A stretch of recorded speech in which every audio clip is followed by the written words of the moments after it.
evening. Welcome to this May the 4th be with you, May 4th, 2026 meeting of the Somerville School Committee pursuant to Chapter 20 of the Acts of 2026. This meeting of the school committee will be conducted via hybrid participation. We will post an audio recording, video recording, transcript, or other comprehensive record of these proceedings as soon as possible after the meeting on the City of Somerville website and local cable access government channels. Superintendent, please call the roll. Yes, through the chair. President Davis. Here. Member Piton. Here. Member Lippens. Here. Member Aldridge. Present. Member Green. Dr. Stellman. Present. Mayor Wilson. Present. Member Piton. Here. Dr. Ackman. Present. With 8 members present, we have a quorum. Amazing. Now we will have a moment of silence and salute to the flag.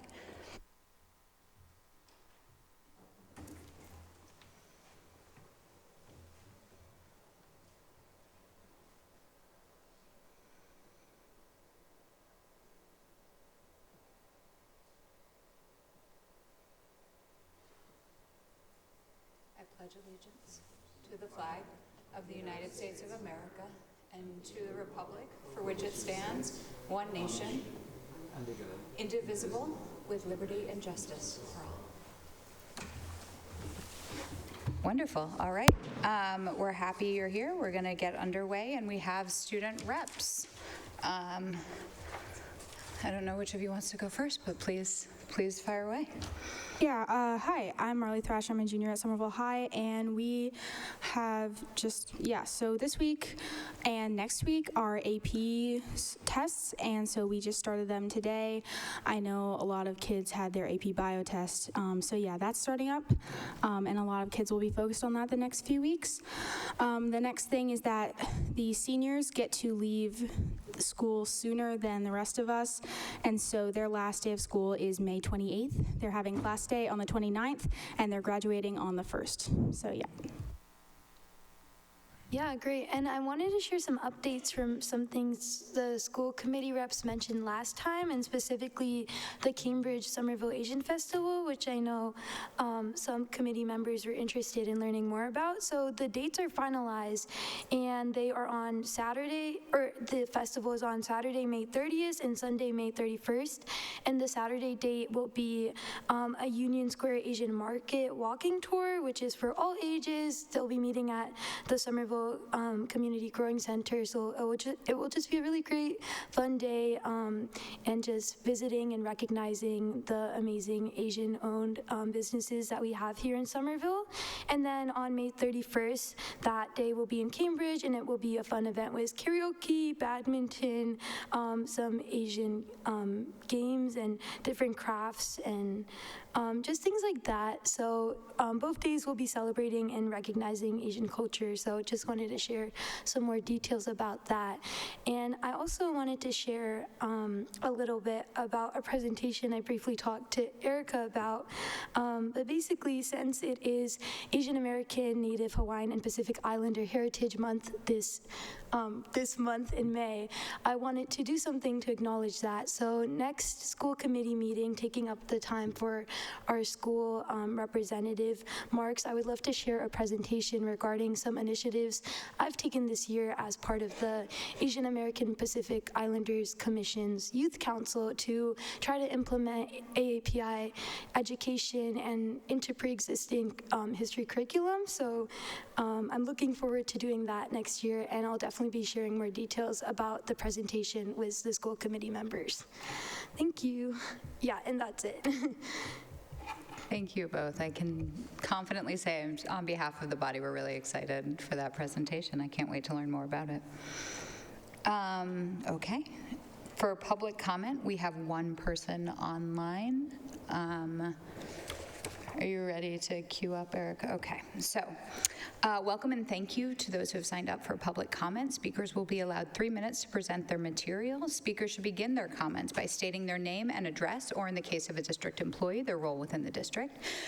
The chair of the meeting, after a warning, reserves the right to terminate speech which is not constitutionally protected because it constitutes true threats or are likely to provoke a violent reaction and cause a breach of the peace or incitement to imminent lawless conduct.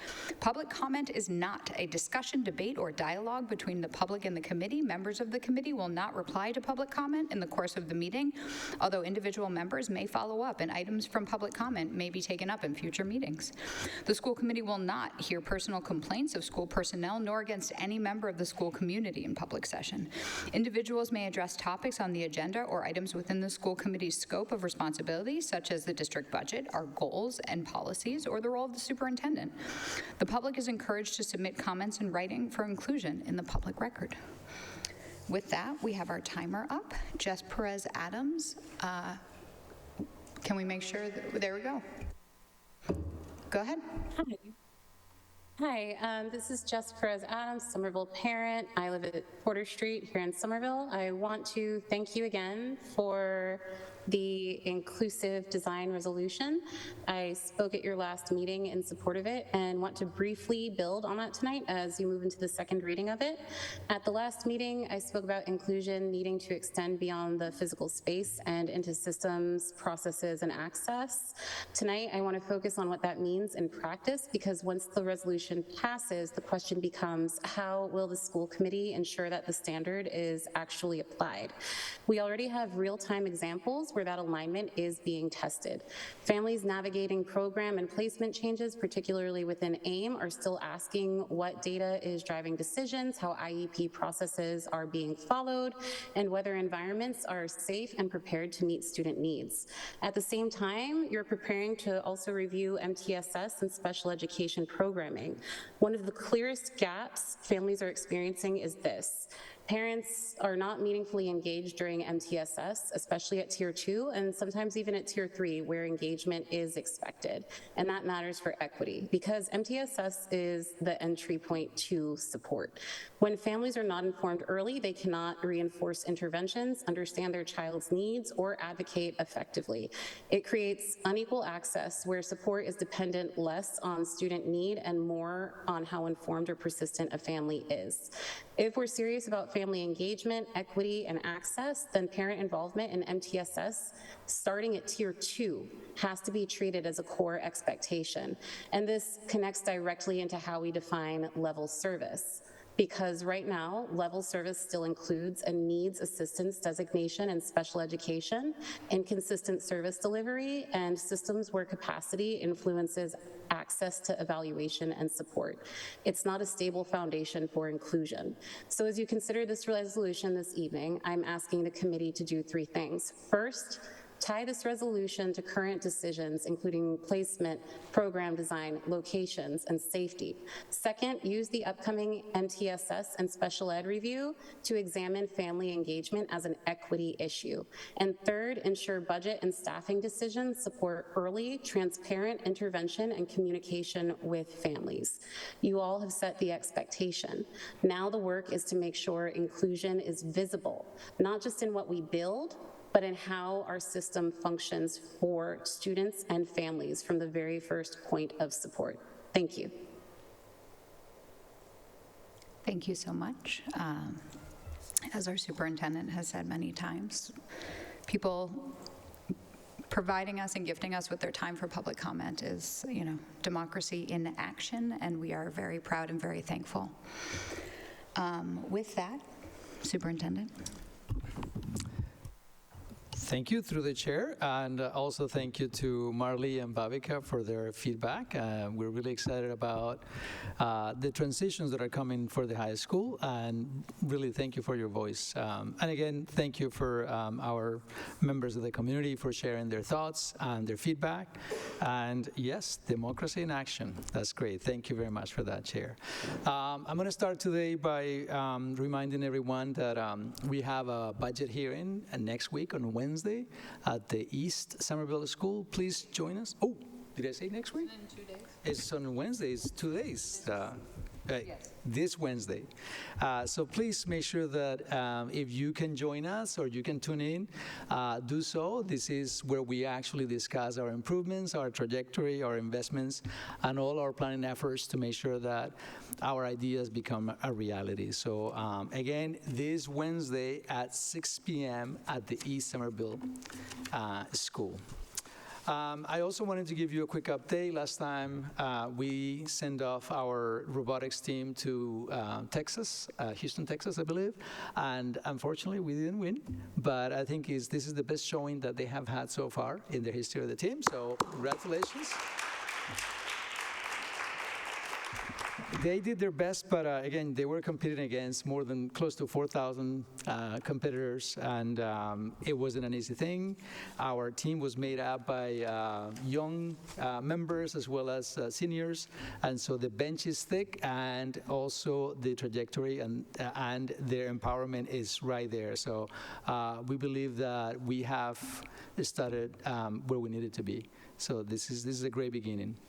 I also wanted to touch upon the celebration that we shared last week. We talked about Friday being Principals National Day, and so I wanted to thank you for your help me recognize that.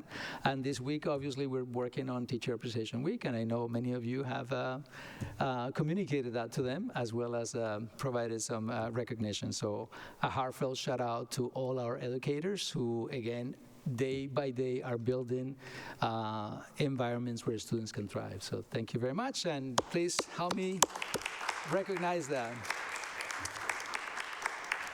So with no further ado, we have one of our first team here, who is our technology team that is going to be getting deep into our technology systems and what we're currently doing to support both access to learning as well as the next step of learning through technology.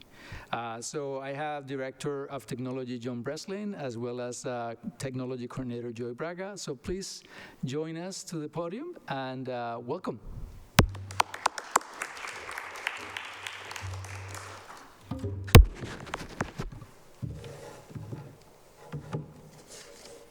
Thank you. I actually have a few other members of the team that I'll be introducing in the presentation. All right, so we'll start off with the agenda. So we have a pretty small agenda today about the team. We're going to get into introducing the team. Then we're going to talk about the Student One-to-One Device Program. It's actually just completed our 10th school year. And then, the usual questions, feedback. All right, next, please. And put a vision slide in here. I'll read it. Empower all learners, students, educators, and staff through equitable access to reliable, innovative, and inclusive technology tools and practices. Technology should enhance teaching and learning, foster creativity and collaboration, and prepare students for success in a rapidly evolving digital world. Next, please. So the team depth chart. All right, team highlights. So we have 3 coordinators for each of the department's main focus areas, and those are infrastructure, operations, and instruction. And then they're supported by a group of technology specialist trainers, including multilingual staff. We also have a great partnership with city IT staff and key curriculum instruction and assessment admin. And busy chart incoming. That's my attempt at humor, because this is a busy slide, and maybe you can read it, maybe you can't, but I'll talk through it. The blue items are technology department staff. The purple are our partners with city and curriculum, and then there's a greenish color, which is our registrar, and that's a shared position. First, in the center there are the coordinator areas, the one for infrastructure. He's not here tonight, but for operations, our lead technology specialist, James Mucci, is here. He's a Somerville High graduate. And our instruction coordinator, technology coordinator, Joe Braga, he's here. He's also a Somerville High graduate. And then we have our technology specialist trainers that are listed above. It's a group of 6, and 2 of them are here tonight. We got Sam Peterson He just started the school year. And Kenner Munoz over there, sorry. And he's also a Somerville High graduate. And Joe and James started out as technology specialists, and they moved into a coordinator role through success here. And I would say our registrar position, which is a shared FTE with the high school guidance department, for the past 7 years, we had Simone Braga as the registrar, who's now our enrollment director, and will be speaking shortly too. So it's a really great team. Everyone works well together. And yeah, I should say more about in the purple sections, the city, Dave Goodrich's team. They maintain the backbone of the network, a lot of the switch infrastructure, the voice over IP phone system, and coordinating with the external security operations center team. And then from Dr. Boston Davis's team, we have a lot of great people that work with us, from innovation specialists, data analytics, supervisor library visual media, and curriculum coordinators. And then also the Scale Adult Learning Program has their own technology specialist. Cool. Next, please. So one-to-one devices, and yeah, an overview. All right. So grades 3 to 12 right now are one-to-one Chromebook devices in the district. And this began, like I said, 10 school years ago as a pilot in grades 4 and 6. By 2018, all grades 4 through 8 were one-to-one. In 2020, thanks or not so thanks in parts of the pandemic, grades 3 became one-to-one, and 9 through 12, which was about halfway there, became fully one-to-one at that point. So today, students in grades 3 to 8 receive devices each morning in homeroom. High school students receive a device in grade 9, and they use it throughout their high school years. On here, this slide is it shows the breakdown of devices by school, so you can kind of get an idea of the volume of devices that we're dealing with. But also, it shows that it's not a one-size-fits-all approach, because our schools are of various sizes. We have some that require 100 devices, a few that require less than 300, and then, we have the largest school requiring over 500. And then for the high school, obviously we have one for every student there as well. So in total, we're looking close to 3,600 devices that we support from this team. Next, please. So maintaining the future, I think any technology that we introduce into the district, we need to make sure we're able to sustain it. So the average Chromebook device life cycle is about 4 years. We get a little over 4 years out of them. So annually, we purchase about 900 to 1,000 Chromebook devices.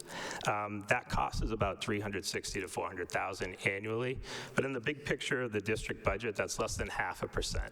So I think compared to other districts, we're in very good shape with how we're able to provide these devices for our students to help support the teaching and learning in the district. And next, yeah, my favorite part. All right. Thank you. Thank you so much. Thank you to your team for being here. I can't tell if all of you are former military or that's just how you stand. I feel like that's a very... Sorry, my city council counterpart is former military, and that's how he stands when he's waiting things. So, all right, Vice Chair Bitton. Thank you, Chair, through you. Thank you for being here tonight. Thank you for bringing your great team. You spoke very well about the sort of product life cycle and universe. Can you talk a little bit about the devices that we provide to teachers? Sure. The teachers currently, for the majority of them, opt into a laptop. But the teachers have a Windows device. It used to be a desktop, but we evolved to laptop, and now almost all of them opt for the laptop. And that's about on a 5-year life cycle. I have a question also about technology life cycles. So I'm curious, is the choice of Chromebook, like, is it, we're locked into it now and we keep doing it? Or is it like, do we reevaluate it periodically as the best option? That's the question. Okay. So yeah, I mean, it's a collaboration. We're here to support teaching and learning. So it really comes down to what's the device that best works for the curriculum, and that's the kind of how it goes from there. When this program started over 10 years ago, the curriculum coordinator, now it's 2 positions, but it was 1 position. Ori Harrell was very instrumental in kind of planning out and all that groundwork for what device would be best for the curriculum. Because at that time, there were Windows devices, there were Mac devices, there were Chromebook devices were relatively new to the space. A lot of the things that we are, I guess, for lack of a better term, married to would be the state assessments that are now shifted to running on devices. So Chromebook is the most affordable path to getting access to those assessments. But other than that, curriculum could change and require different devices, but there's definitely probably not a device that's going to end up being more affordable.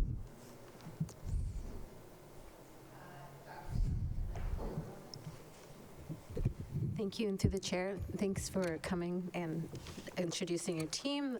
It's really exciting, especially to have all these Somerville grads. It says a lot about your team, and also about the school system. 2 questions. One is, what are the biggest challenges that you face in terms of technology? And the second one is, out of curiosity, what kinds of exciting things have you been surprised? Has your team been surprised about of how teachers and students are using the technology? Yeah, sure. I mean, so the management of the life cycle is obviously one of the biggest challenges, and even right now there's some external factors driving up cost of hardware. So there's always different obstacles that we encounter and have to adjust for. I guess in terms of the latter part of your question, I think we're very impressed with, especially at the high school, how the students have been able to get a device in grade 9 and keep it with them, and come to school with it charged for the most part and ready to go for the day, and not causing too much disruption with the devices. And also the teachers evolving to laptops, going back to Mr. Berton's earlier question, because when we first made that offer, most of them were hesitant and stayed desktop, but they really embraced the ability to collaborate, and that's one of our key parts of our vision, is the collaboration. So the mobile devices have enabled the staff to collaborate and the students to collaborate, and they do. So that's one positive, because that's a big tool for success in today's world. Member Lopez? Thank you, through you, Chair. Thank you for a great presentation. I actually really enjoyed that flow chart. It was really helpful. Oh, good. So my question is surrounding, I'm assuming that you also are responsible for technology that supports students for inclusion, like AAC devices, AMF, and speakers. So my question is, does that indeed fall under your purview, and how do you roll out and maintain the care of those devices, and also the training involved in teaching, like teachers, how do you use those to support their students? Yeah, that part actually does fall under the special ed department. They will specify which devices and applications may be needed, and in terms of ground rules regarding like the care of the device and who else kind of may assist with using the device. We definitely, if it's a Chromebook or iPad device, we're the ones in the back end making sure that it's accounted for, that we have a Find My iCloud connection on it. So to that, and we're also helping them with the order, getting the quotes, receiving the delivery, unboxing them, setting them up, doing all that nitty-gritty work up front. But then from there, they take over the device with their team.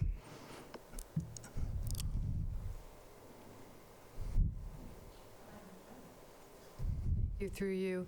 Thank you for being here. I'm so happy that a part of your staff came out. It's really nice to see you. I've met several of you before, but thank you.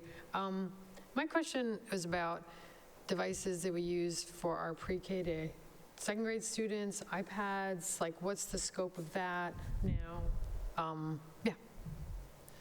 Yeah, So in prior years, our early education directors have purchased mini iPads for classrooms, not in a one-to-one capacity, just a shared pool to be available. They haven't refreshed those devices in a while, so I don't know how many are still actively using them. That is that's my answer on that. But that's what we had done during the pandemic. We had a different solution. We had some Kindle Fire tablets to help families access Class Dojo and whatever else was being used at that time during that period. But right now, that's the extent of the exposure. There are some shared Chromebooks in the buildings as well. So our library media program under Dr. Boston Davis's team supports the digital literacy skills in the district. I don't know how far down they go on that ladder to PK, but there are some other access to shared Chromebooks as well. And they also supplement a few full-size iPads in that program. Thank you. Just a follow-up. So it sounds like iPads were provided, some, not one-to-one, to every school. I don't know if they still have them on the carts and are moving them around. I don't know what, but it sounds like we haven't gotten requests to update them. And is there maintenance that you do on them, or how do you know, I guess, are they being used or not being used? Yeah, we will provide, lots of times, the Apple ecosystem will require OS updates in order for the apps to continue working. So our team is involved with that work. Dr. Boston Davis. Thank you, through the chair. Thank you for that answer. And I just want to add to it that all of our, say, C curriculum, for example, and our curriculum K through 2, even what's going to be rolled out next year, none of that is technology dependent. And let me be more specific, Chromebook or iPad dependent. Certainly educators will use their own devices, in the classroom, but nothing is required for students to have one-on-one. I am not aware of the iPads. That's likely predates my time or maybe when I first started in this capacity, in this role. That being said, while there may be iPads available in the younger grades, that would be more of like an exception or a teacher choosing to do like a one-off activity and not a regular activity, and certainly not dependent on curriculum.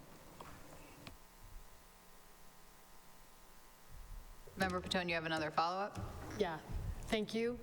Thank you, Dr. Boston Davis. So what I'm hearing is we have iPads available to the classrooms, and it doesn't sound like they're used in any regimented way or like any consistent way, but I would be curious. I don't know if it's valuable to other members, maybe just me, and if it's just me, I understand that.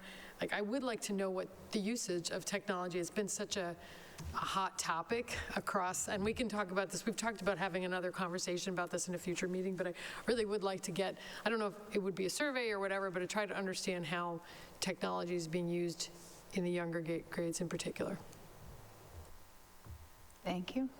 I want to make sure, Member Eldridge and then Member Limpens.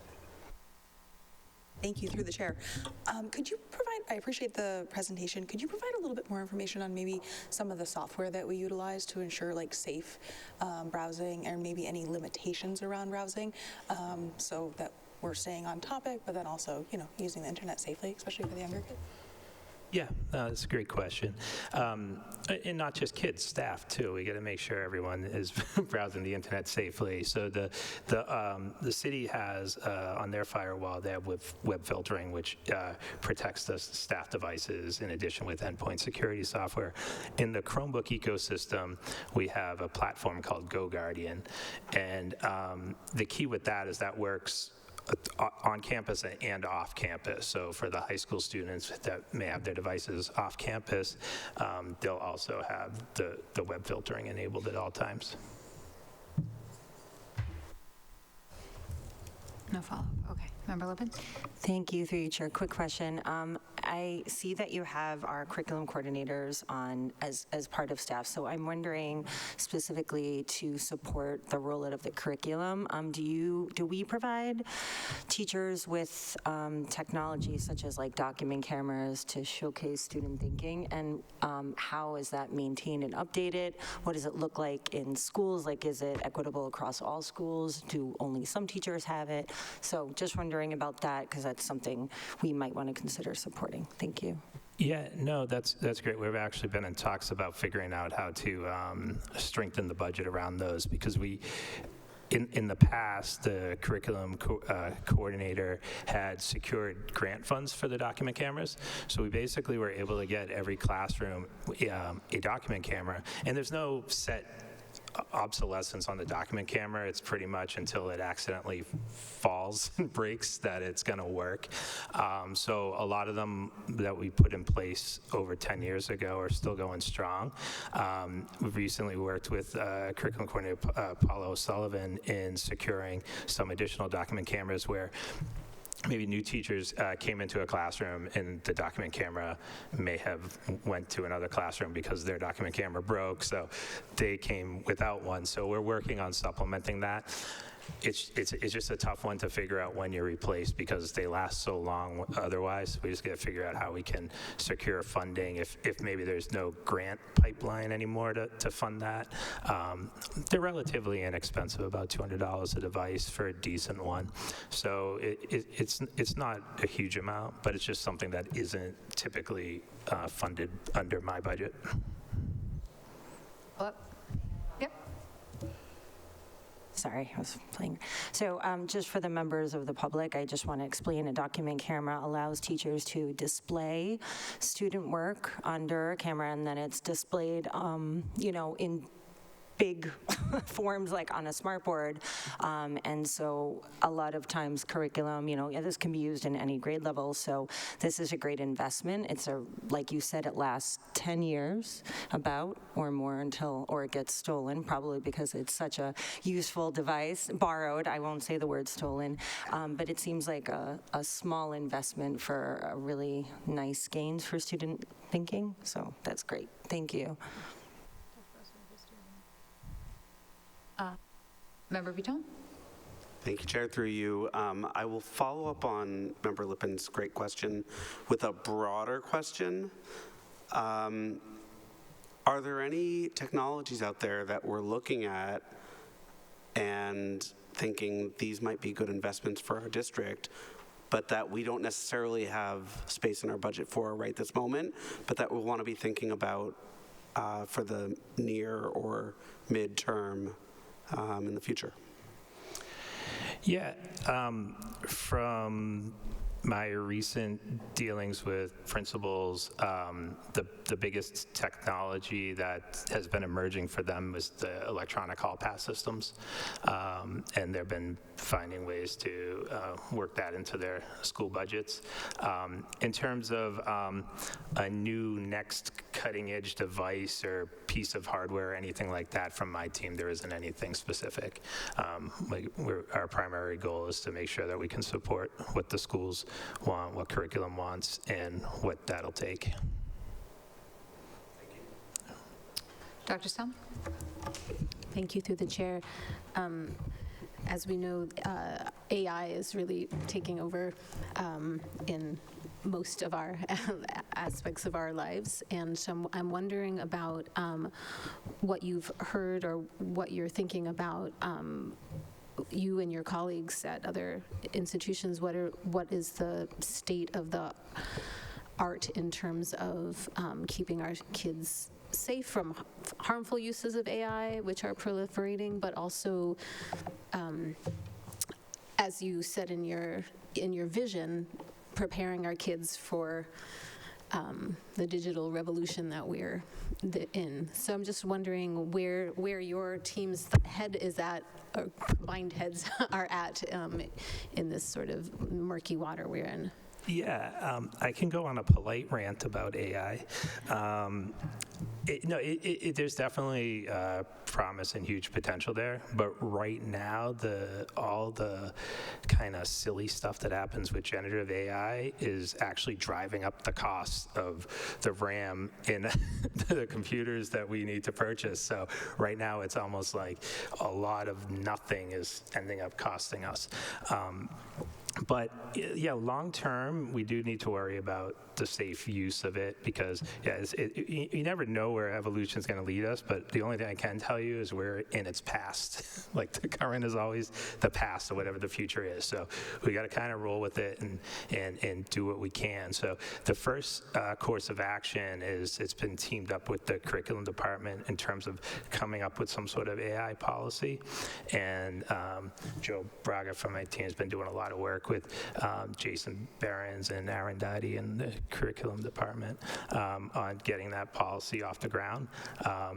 Don't have any specific details on what that may lead us or look like down the road. We definitely want people to be able to explore and use the tools that are available out there, but it's just this one right now is really, it's really hurting us in the short term. Just thank you very much for that, and that was quite a polite rant. Thanks.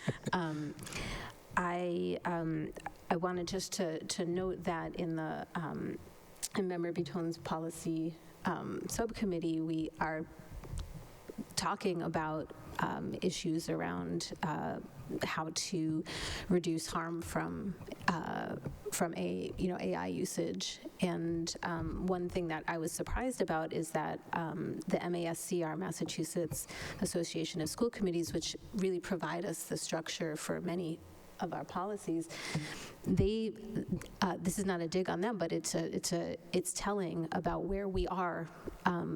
Meaning that we're not sure where we are. So they actually don't have a policy yet, but it's interesting to note that in other institutions that are studying this, is to figure out at what parts of this go into the acceptable use policy, what parts go into the policies developed by the district itself and the handbooks. But does it fall under bullying? Does it fall, all of these pieces. So I just want to thank you for being really alert and attentive to this. And I think this is going to be a full court press as we try to figure out how to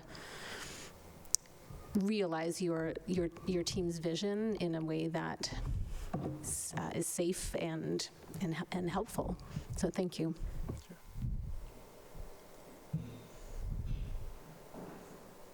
Thank you. Member Bitone. Thank you. This, through you, I think this question is more for the superintendent's office and to chair. So we are going to have some kind of conversation about technology use in a future meeting. Is that correct? Because we talked about that previously? Or at least I brought that up previously. You did bring it up previously. It's not on the docket through the end of this school year. My hope is that we can make time for it in the fall. But it's on the list. Yes, yeah, it's definitely on the list. Okay.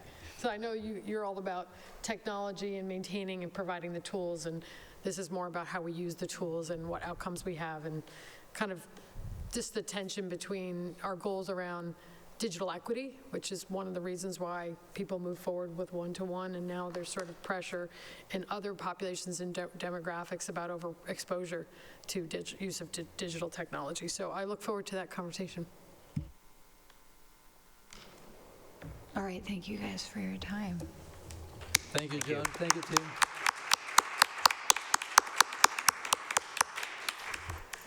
Great. Now we have our conversation, and will be around enrollment. And so Simone Braga, the director of enrollment, will talk about the trends and the changes that we have had in enrollment.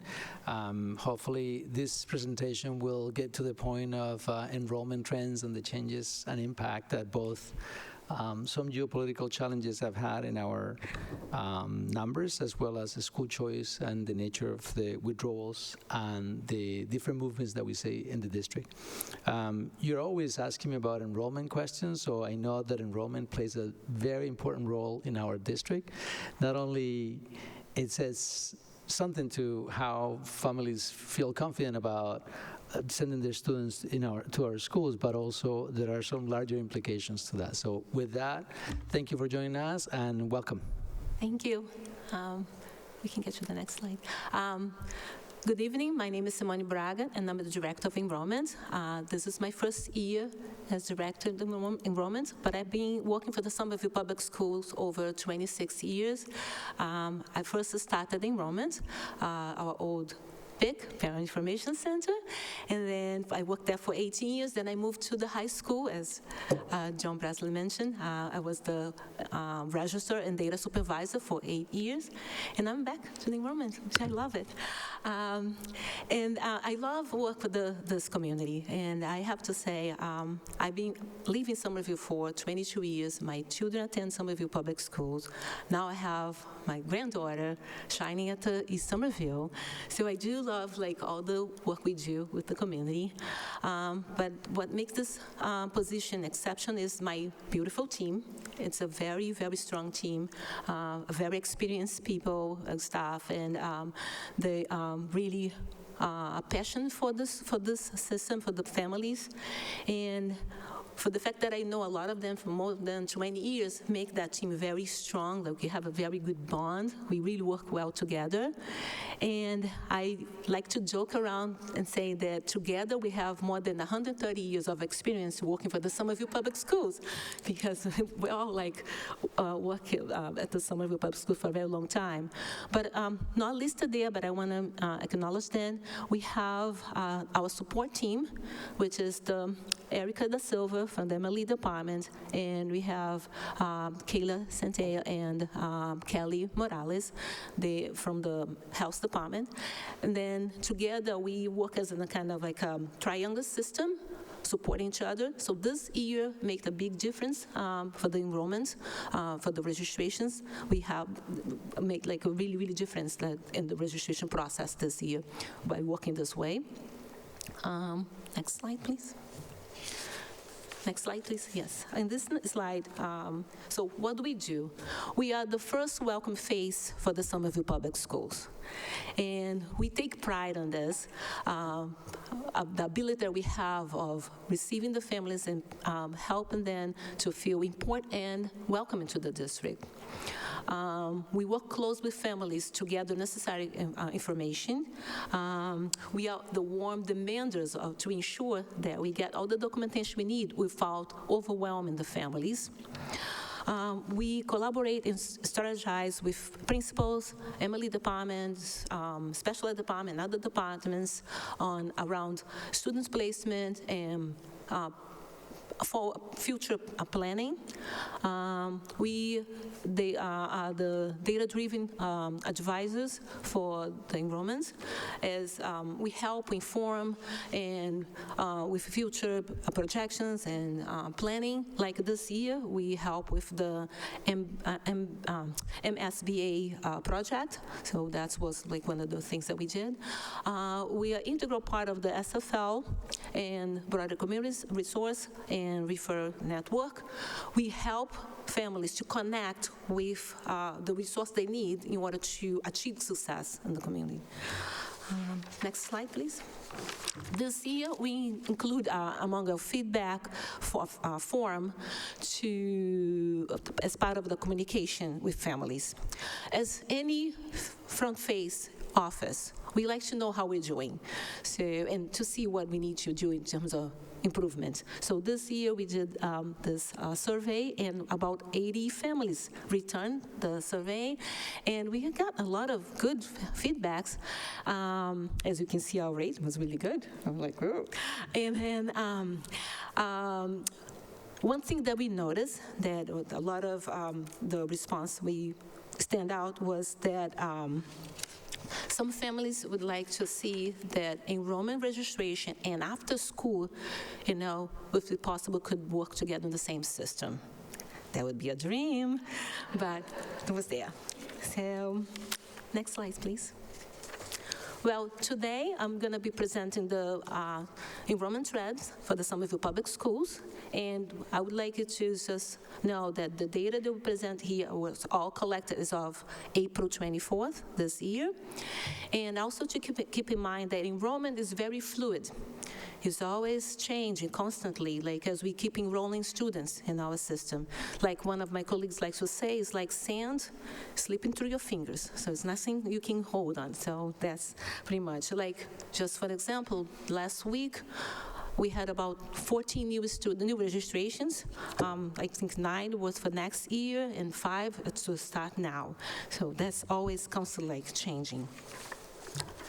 In this slide, sorry, Erica, can you go back one? Yeah, in this slide, we have the year overall, the year-over-year enrollment trends, and it's just a sense of like from school year 2017-18 all the way to April 24th, you can see the enrollment's being studied, but we noticed that there's a drop in 21 and 22. That's because of the pandemic, but as you can see, the numbers for as of April 24th are very up to the top, and those numbers are not including 118 students. They are part of our outplaced students and walk-in service. So they're not sitting in the classrooms, but they are part of the enrollments, the total enrollments. Next slide, please. Next one, please. Here we have the enrollments, the registrations according around the year. Like those are registrations that happen after school start, and we can see a significant drop on the registration for newcomers this year. And also, we can see in this slide the preferred language for communications. This is a question that we ask when we register, and those are the target language that we offer. So the numbers here are for Portuguese, Haitian Creole, Spanish, and English. But we also ask an additional question about if the families need interpreters. And we look into the low incidence language, and they kept still like constantly according to the previous years, but we saw the topic language being Arabic as like around 2% for interpretations, and we saw Mandarin Chinese and Punjabi kind of like around 1%. So we can get to the next one. So this is the enrollment projections for 26-27.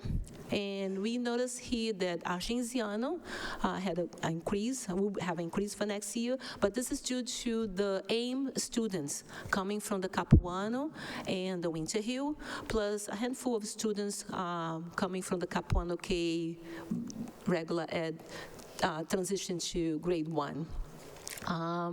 We also see a number increase for the Brown, but this is more because of this year we had a very small grade 5 cohort. So then next year, all the grades will be pretty much at the capacity. So then that's why we see the numbers up. And at the Canada, this year, the Canada absorbed an additional bubble class to accommodate our students from the Brown transition from grade 5 to grade 6. And with that flexibility, gave us the opportunity to place all the students by the first choice. So this is not going to be the case for next year, as we do not expect to have the same buffer. So I just want to let you know. Next. So here we're gonna talk about the trends for the pre-K and K, and during the prior period time. This compares from the years SY 18 through 19 through the school year 26-27, and you can see that the numbers are pretty much steady, like from the past 5 years, and we're still expecting the numbers to keep growing as we continue to register students through the year. Next one. In this slide, we have the pre-K and K families' first choice school requests. We see here that we had a surprise number of additional requests for the Brown this year. All other first choice requests were fairly comparable to previous years. And although we noticed a drop in first choice requests for the Argenziano and the Unidos program this year.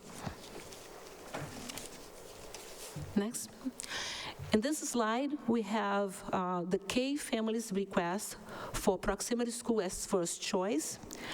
And so we see, it's kind of like help explain the previous slide that the increase in the Brown schools this year, quite jump in the number of families in the Brown proximity area choose to go to the Brown as a first choice. Now we're going to talk about the withdrawals. We have about 138 students leaving the Somerville Public Schools in September, after September 1st, 2025. The withdrawal that happened over the summer are added to the previous year. So those numbers, they are not including will be changing once we have the summer. So in the next presentation in September, we'll see the new numbers from the withdrawals. But one thing that we notice is, we haven't done this in the past, but we decided to do this year to look into the withdrawals, disseminate the withdrawals out of the state and out of the country. And we noticed that we had 18 withdrawals out of the state, but 34 out of the country. Out of those 34, 16 were newcomers. So that's something that to pay attention. Here we have some additional notes. For the pre-K and K priority time, just an overview, we received about 570 registration during pre-K and K the months of January and February, which is the priority time. Out of those 570, 33 was discarded because the students most were like too young. Believe it or not, there was a lot of kids under age 3. Registered for pre-K. A total of 539 were assigned in the first round. So for kindergarten, we had 319 kindergarten assigned, and with that, where 91% got to the first choice, 3% got to the third choice, 3% got to the second choice, 4% got to the third choice, and 2% got into the fourth choice. I just want to open a parenthesis here that on those 2%, right now we only have one kid on the wait list. Everybody was able to move up out of the wait list. We still have 24 students in our K wait list for Brown, Capuana, and Kennedy. The pre-K assignments, we had 220 students assigned. On those 2020 students, 62 students were assigned to a school, but they're still in the wait list for their first choice. And as of today, 8 additional students are on the wait list for at least a seat in one of our schools for pre-K. That can tell you they keep coming, they keep enrolling. Registering me. Just an update for the Capuano K transition to grade 1. We had 38 students that we placed. 32 got to the first choice, 3 got to the second choice, 2 got into the third choice, and 1 got to his fourth choice. And then the Brown, and just an update on the Brown, is just we had 27 students leaving the Brown, and 3 decided not to attend Somerville Public Schools next year, so we placed 24 students, and they all got into the first choice. Thank you for this extra bubble class in the Canada that was making this possible, which is, I don't think is gonna happen next year. And in conclusion, I just want to say that compared to some other districts in Somerville have not seen a change in enrollment and overall enrollment. Although we see the drop in the newcomers, changes can happen over the summer. So I'll be glad to give you an update when that happens. Thank you for listening. Let me know if you have any questions. Thank you. Director Braga, I mean, I was also thinking about your final comment about what it is, you know, it is a gift given the work that we do, but it is due to your hard work, the hard work of, you know, superintendent, assistant superintendent, the teams, that, you're making this, your enrollment team, like such a desirable, welcoming place for families to come into, to enroll. So, I mean, this presentation speaks to it, and how lucky are we that we are, while we are at capacity, and that is its own challenge, we aren't facing declines like I think just about every other urban school system. So I will take a moment to share my appreciation for the work that you do to help make that happen literally every day. So thank you. Okay. To my colleagues, are there questions? We'll go with Member Bitone, and then I'll sort of scan around. Thank you. Great. Thank you, Chair, through you. And I'm sorry for keep getting in line first. Director Braga, thank you. Data-packed presentation. I love it. You're singing my language. So there's so much good data, so many good visualizations, and also just such good news. Really exciting. So thank you for sharing this all. As you know, we revised our enrollment policy this last year. I hope that's a help to you. And we are, of course, visioning now or in the future for what the next iteration of that might look like. So as we prepare for that, one thing that I don't know how to answer when people ask me is how much does our weighting of proximity school affect people's choices, right? So we have the slide in here about what percentage of people chose their proximity school by school, and that's it's great to know and great to understand. But thinking back to my own process when we were selecting our school, we chose our neighborhood school because we were most excited about our neighborhood school. It could have been across the city. We wanted to go there. But we have this perverse incentive where if you don't choose your neighborhood school, you lose your proximity advantage, right? And then you're kind of, the way I see it, and you can correct me if I'm wrong, you lose your advantage. And I wonder if we could study what effect the proximity advantage has on what people choose in Somerville. So, for instance, when we're collecting that information from people, I wonder if we could also say, if proximity status were not a factor, what would your top choice be? So I wonder if you have any thoughts about that, or to the district leaders about that. Well, I know you're working on a study of a better place, the way of accommodating the first choices and second choice. But as you said, our community is so diverse, and one thing that I see for myself is there's so many families that rather walk to the school, so that's why they really choose, that proximity, because it's so close, and then they don't have cars, it's too far, and so that's one of the things that I see. And I think that's, from my point of view, is the most important thing for this group of individuals.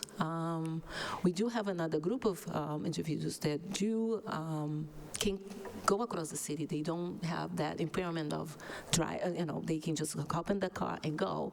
So for them, it would be like, that wouldn't be a question. Okay, I would choose the schools based on what I like about the school. But we do have a good number of families that would choose the schools based on the proximity, because that's where they can get to. I'm sorry, anybody? Thank you for that. Before I'll see if the superintendent and assistant superintendent want, I would like to note that while it's wonderful that people have their preferences and their choices, really all of the schools in our district are really exceptional.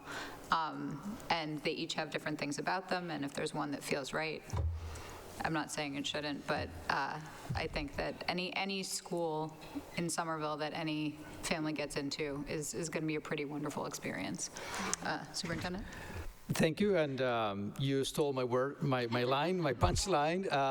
Definitely that we're very fortunate that we have an ecosystem of schools that actually is very robust. I think your question was about if we eliminate choice, correct me if I'm wrong, but it's something about eliminating choice, what would happen as a result of that? Is that right or not? It's, through you, Chair, it's kind of a complicated question because we hear about people's preferences, right, choice, and then how people feel like they have to choose their proximity school, which, I think a lot of people, again, want to choose their proximity school for the reasons Director Braga mentioned. But I think there are complex motivators that lead people to choose different schools. And I think I would like to understand that as we're considering policy considerations. Yes, and we stumbled upon the complexity of the system. We had a couple of families who said, hey, that question about if I don't make a choice on my first choice, do I lose that proximity component? And so, yes, and the system that we have had has had close to 90% accomplish the goal in 90% of the time, but 10% of the time it does also create a challenge. It turns out that there is a formula, and there is a lot of research around this idea of immediate versus deferred choice. We actually, Andre Green, who was connected us with someone from MIT to actually share the complexity of that process. There are ways to kind of try to look at our system and say, do we want to filter that through a new system and see what comes out of that? But it's more complex than I would be able to figure it out. So we'll have to do some trials, and we'll have to actually test the system. On top of that, I know the SEU and the district are working on a policy around enrollment. And so there's a couple of things that are kind of working at the same time. So the idea was to think about making sure that we really understand the complexity and also determine what do we fix first as we finish this year and start the new year. President Davis has a follow-up. Thank you. Just to thank you, Madam Chair. Just a quick question on that point, and I'll cast this as the new guy asking the dumb question. And Mr. Superintendent, you addressed this to a degree just now, so thank you. But I'll still ask the question in its bluntest way. Why not just apply proximity to the second choice after? Why is that not something that we do? If my understanding is apply proximity to the second choice. Right. So if a first choice isn't the proximity school, why wouldn't we then weigh the proximity? Like if their second choice is their proximity school, why not put the weight in that? That maybe a good answer. I don't understand what that.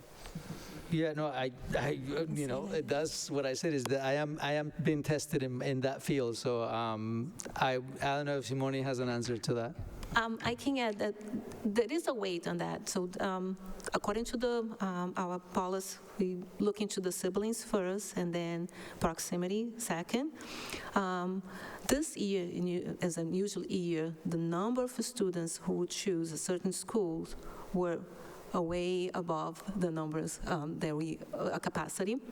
And just siblings plus proximity together, like just siblings, filled one classroom, one full classroom, just siblings. Then another classroom, pretty much more than half of the other classroom was filled with, the second class was filled with proximity. So I can say, like, for example, the Brown, we had 61 students choosing the Brown. 22 were siblings. 14 were proximity. So that gave us left us with a very small number of seats to accommodate 16 to accommodate 27 students. So that's how it was complex. But the majority of school families who choose Brown, and those are the three schools that still have wait lists, Brown, Kennedy, and Capuano, This year, pretty much, they all choose the same 3 schools. And those are the 3 schools that were the most subscribed.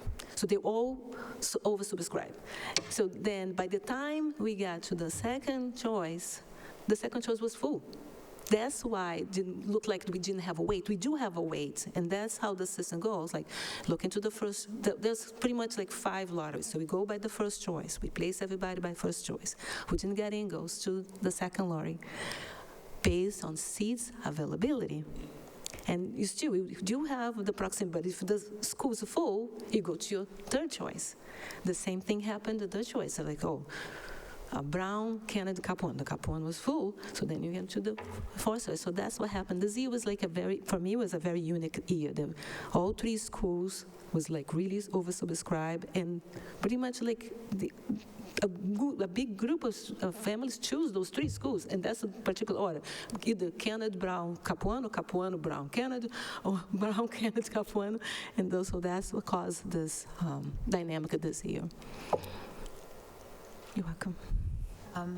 Thank you so much. That's incredibly useful. Member Lippens. Thank you through your chair. Nice to meet you. Thank you again. I just want to echo my gratitude. I'm a new school committee member, so this was really great information. I remember when my kids, when I first started school, and it was really informative. And I really appreciated how you gave us some data about like capturing newcomer data. And I was wondering if moving forward you can continue providing that, as well as breaking it down between out of state and out of country. I just think that's helpful for us to just know a little bit about that information. And then I'm getting a lot of questions about, in particular, the Kennedy School, so I do appreciate this conversation giving me more context, but I'm wondering what I should tell if I was to have a conversation with parents and educators and administration at the Kennedy School in terms of long-term planning and how information about enrollment is communicated to them. What might I say to help them feel like, having a bubble class, right? This is complex, and it involves our teachers feeling really stretched. So, and I heard you mention that next year, this won't be the case. So I was hoping you can give me a little bit more context and also just say more about next year, and help me be able to communicate too. What I was mentioned for next year, this is not going to be the case, is because this year even though we had a bubble classroom, the cohort for 5th grade was very small. So we only had 27 students going to this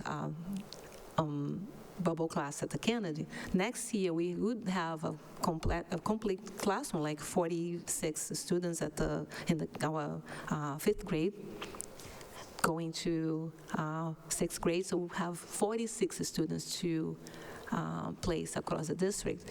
So even with the bubble classroom at the Kennedy, might be, tied to give everybody their first choice. That's what I was trying to say. Because this year was the week with I closed, I was able to give everybody their first choice for school. I think that answers my question, but I'm not sure, because what if next year everybody's first choice at the Brown is the Kennedy again? What happens to the enrollment at the Kennedy? And like all of our schools are wonderful, so we have like a full middle school in the Kennedy, but maybe not at another proximity school. So I guess, like, how does that work? We'll be able to accommodate maybe 23 students, but then the other 23 will be in the wait list, or they'll have to go to a second choice, third choice, and it will be done that way. I don't have a magical one for this one, I'm sorry. Member Katona, are you speaking on this? Thank you for the presentation. Always informative and framing the situation. I guess my question is probably more for the administration.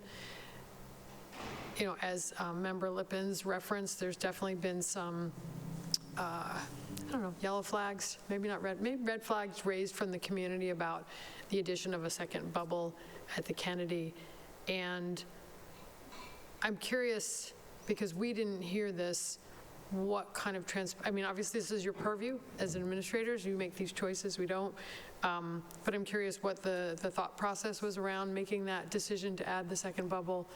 And then how are we, as I think you were trying to get at, like what's the plan moving forward? What constitutes the decision of whether or not we're going to add that? Because in the past, at the Brown, the families were told, like, there's 4 slots at the Argenziano, there's going to be 10 slots here, there's going to be whatever.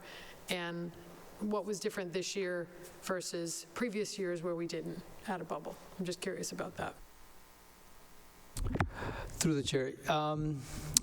So it's a matter of capacity. I think that one of the things that we also had at the Kennedy is that we had an extra teacher who actually either that teacher was going to be transitioned or was going to be able to be part of the next class that would come up. This year was really tight. There was, across the entire city, there was not enough space.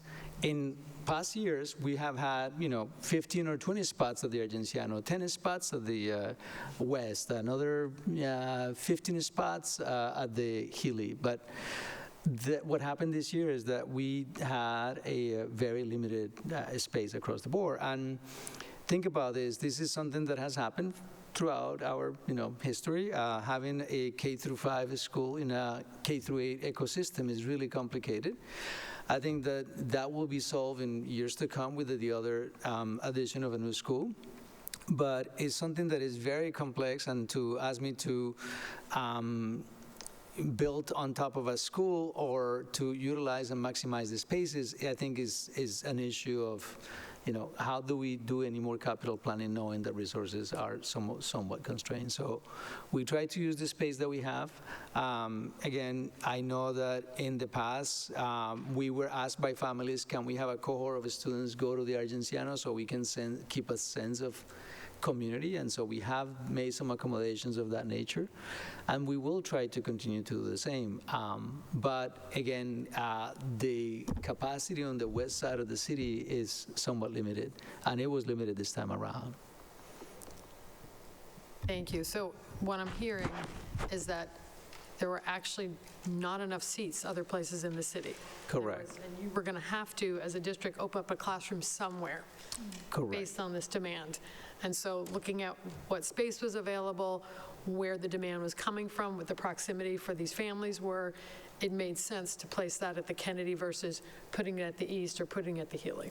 Well, I mean, there's no space at the east. Physically, there's no space over capacity. There was no, and so that's basically, and the proximity is another component, is that right? We are making a intentional effort to provide access to the families who actually rate their preference as proximity, is that right? So we try to accommodate that as well. But again, it's not like it adds complexity to the building. It's like you have the space, but also you have to add other, you have to add more kids into the building. And so it creates a pressure point across the board, but it's also the numbers that we have this year were unique. Thank you. I'm going to call on myself and then Member Lippens. This is a genuine question, and this is me trying to just think about communication, because you so clearly helped us understand, why, especially in this specific instance, because there were some families who were unhappy about getting their 4th choice, but if 1, 2, 3 was booked up by roughly just some cohort, it made sense. When I assume you have this information when you are notifying families, is there a way to succinctly, and again, this is a very sincere question, I'm not leading, the answer may be no, but is there a way to sort of clearly communicate it as you did when you notify these families? To me, it helps them feel seen, understand, so that I think when you're notified of that it's your fourth place choice, you feel like you drew the short straw. And so just any sort of framing, and maybe this won't happen again next year, but is there even a possibility of when you let families know, especially if they got third, fourth, I don't know anyone got fifth, but if they get a lower choice, to sort of help them understand the circumstances? Is that possible? For the few families that got the fourth choice, I met with at least 2 or 3 to explain the process. And as I said, we're always looking to ways of improving. And one of the things that we discussed as a team for next year, once we start our pre-K and K orientations and then update our website, I want to have a section on the website where we have questions and answers with scenarios, so that people can just read the scenario and then, oh, if I do this, this is going to happen. If I do this, this is going to happen. And it's going to be included in our orientations, little scenarios. So we have to play the little, role play. So then, oh, I did this, and then, oh, that's what happened. So the families can have a better sense of what can happen if you, when you make your choices. So, of course, you've already thought of it. Thank you so much. Thank you. We had Member Lippens and then Member Fatone. Thank you, through your chair. You kind of answered my question, but I just have a quick follow-up about when you do communicate with families, and I just don't know this information, how do you communicate enrollment decisions to the school so that they can start thinking ahead to scheduling and thinking about how many kids and ordering and, I'm sure that's done through the district. Help me understand it a little better. Sure. We just had our first round of assignments, and we already sent the principals just last week their principals list. So some principals are already working on assign students to classrooms and looking to the numbers. So this is for pre-K and K, and then at the end of May, beginning of June is when we do the new registration 1 through 8, and then we update that list with the 1 through 8 for the principals. Member Patone. Thank you, through you.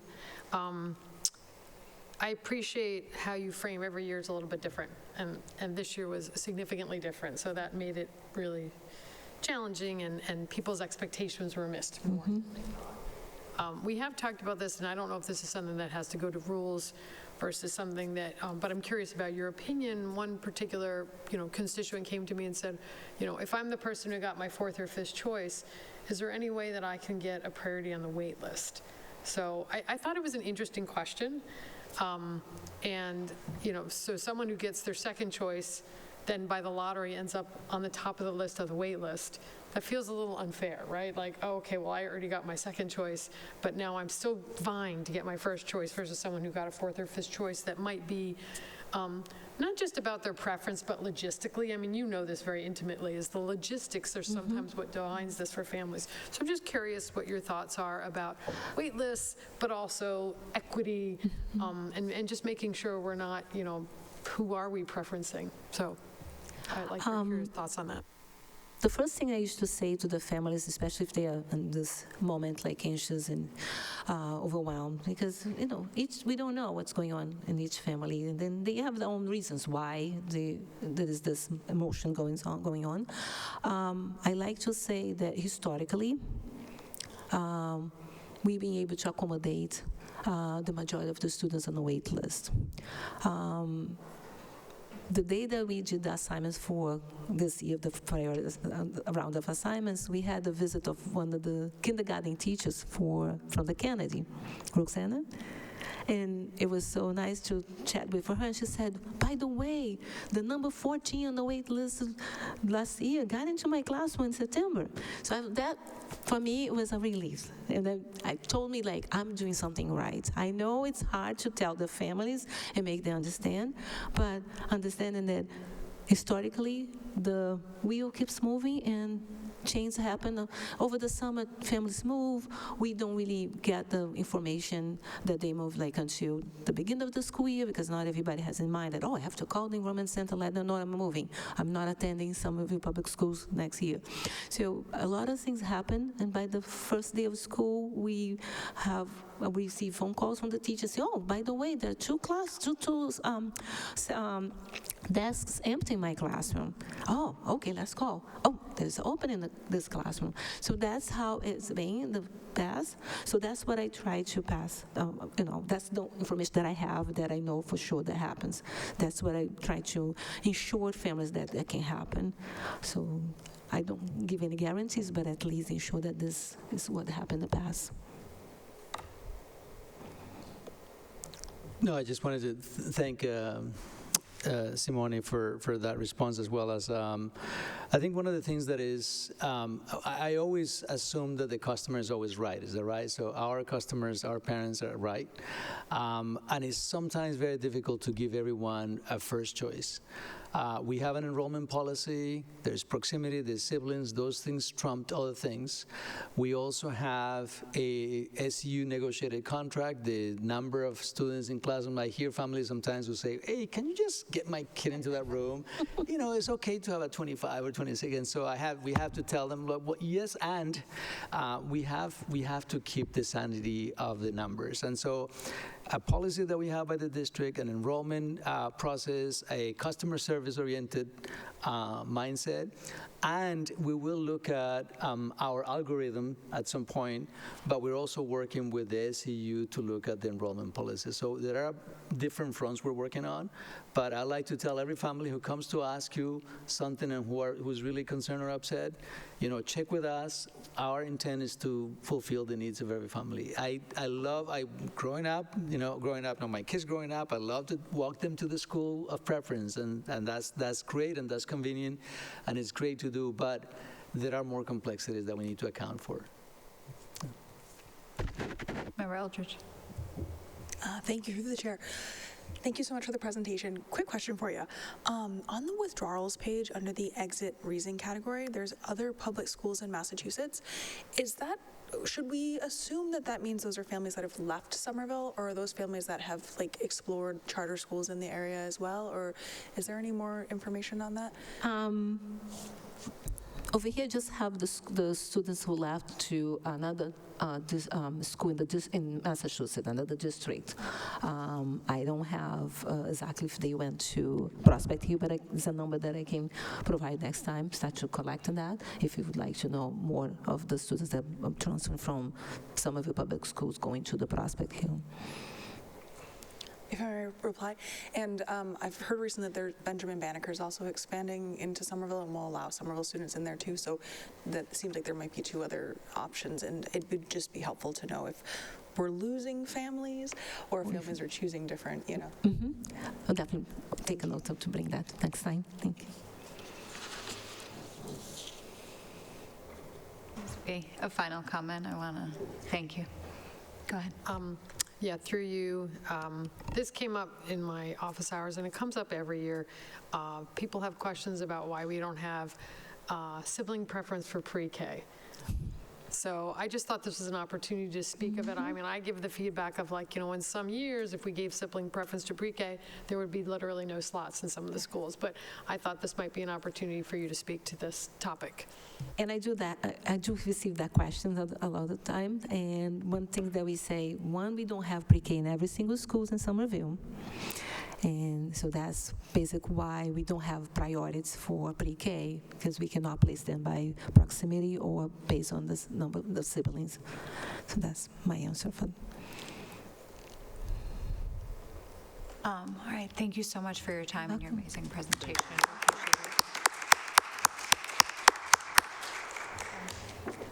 Yes, now we are in our final presentation, and I am going to have Tina Laws come in to the front. She's the Director of Prevention Services for the City of Somerville.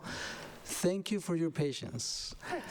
Your presentation is full of awesome information that is also has allowed us to kind of triangulate our data to determine, assess our current state as well as the direction in which we were going.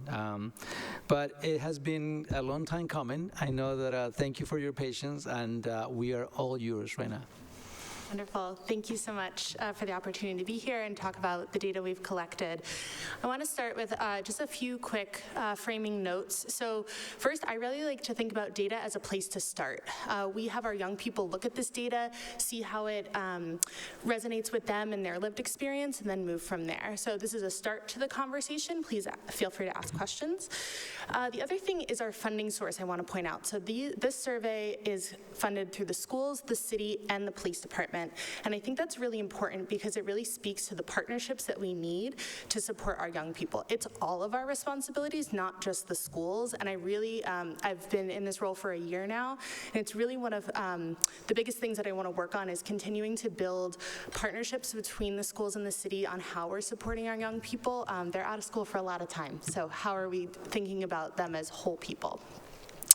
And the third point I want to point out is that we have some vulnerable populations that were captured in the data. I'll be pointing some of those out to you tonight, but we also don't capture all information. So we don't capture young people with disabilities isn't captured on the survey. So there are gaps here, right? Like I said, this is a starting point.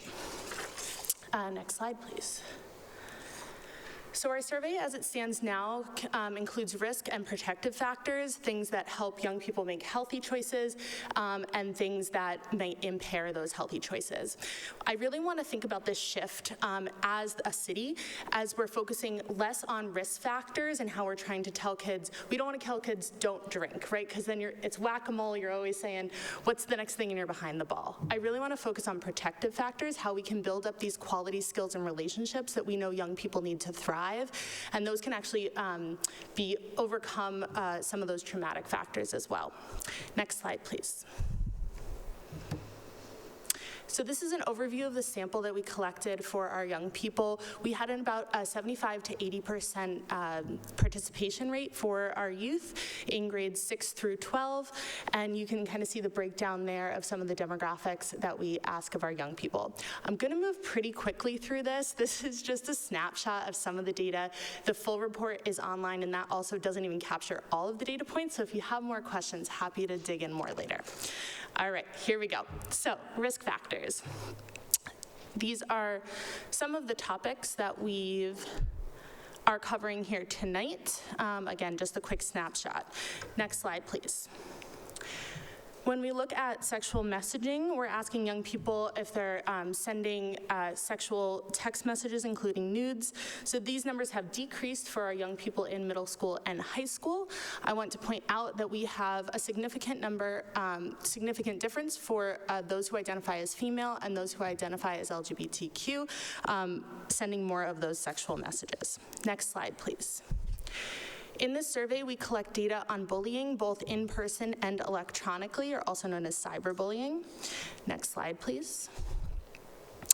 What we're seeing here in middle school, I want to point out that there is an increase in in-person bullying. I do understand this is a very complicated topic and it's self-report from students, but that's the trend we're seeing from this data source. We are seeing a decrease and leveling out in the high school. And then again here, this is not a significant difference that we're seeing, but we are seeing an increase in reported of bullying for those youth who identify as LGBTQ. It's not significant probably because the population size is so small in this case. Next slide, please. We're seeing a similar trend here with electronic bullying, a slight increase in those middle school numbers, and again, that population that's especially vulnerable. Next slide, please. These I've added here, so there was an ask to look at the comparison of state data versus our school data. And so on most of these comparisons, you will see that the numbers we have here in Somerville are better than what the state is reporting, so we're doing a good job there. Again, just you can see that trend from the furthest line graph to the left there, that there is that trend in middle school of bullying for in-person, and that is being mirrored on the state level as well. Next slide, please. Mental health. It's Mental Health Awareness Month. We talk about mental health a lot. We ask a few different questions here on our survey. So the first one is just kind of a general, like, are you having good mental health? We found that only 15% of middle school students and only 21% of high school students reported that their mental health was not good in the past 30 days. However, if you think about this, 1 out of 20, that's still 1 in 5 kids, right? So it's a concerning number. Another piece of data that we looked at was trouble concentrating in school. These numbers, I think, deserve a little more attention in looking at. Specifically, we have about 1/3 of the high school youth that reported they had trouble concentrating on things, half or nearly every day in the past 2 weeks. I'll show a correlation later with some of the other risk factors and how this plays into effect. Next slide, please.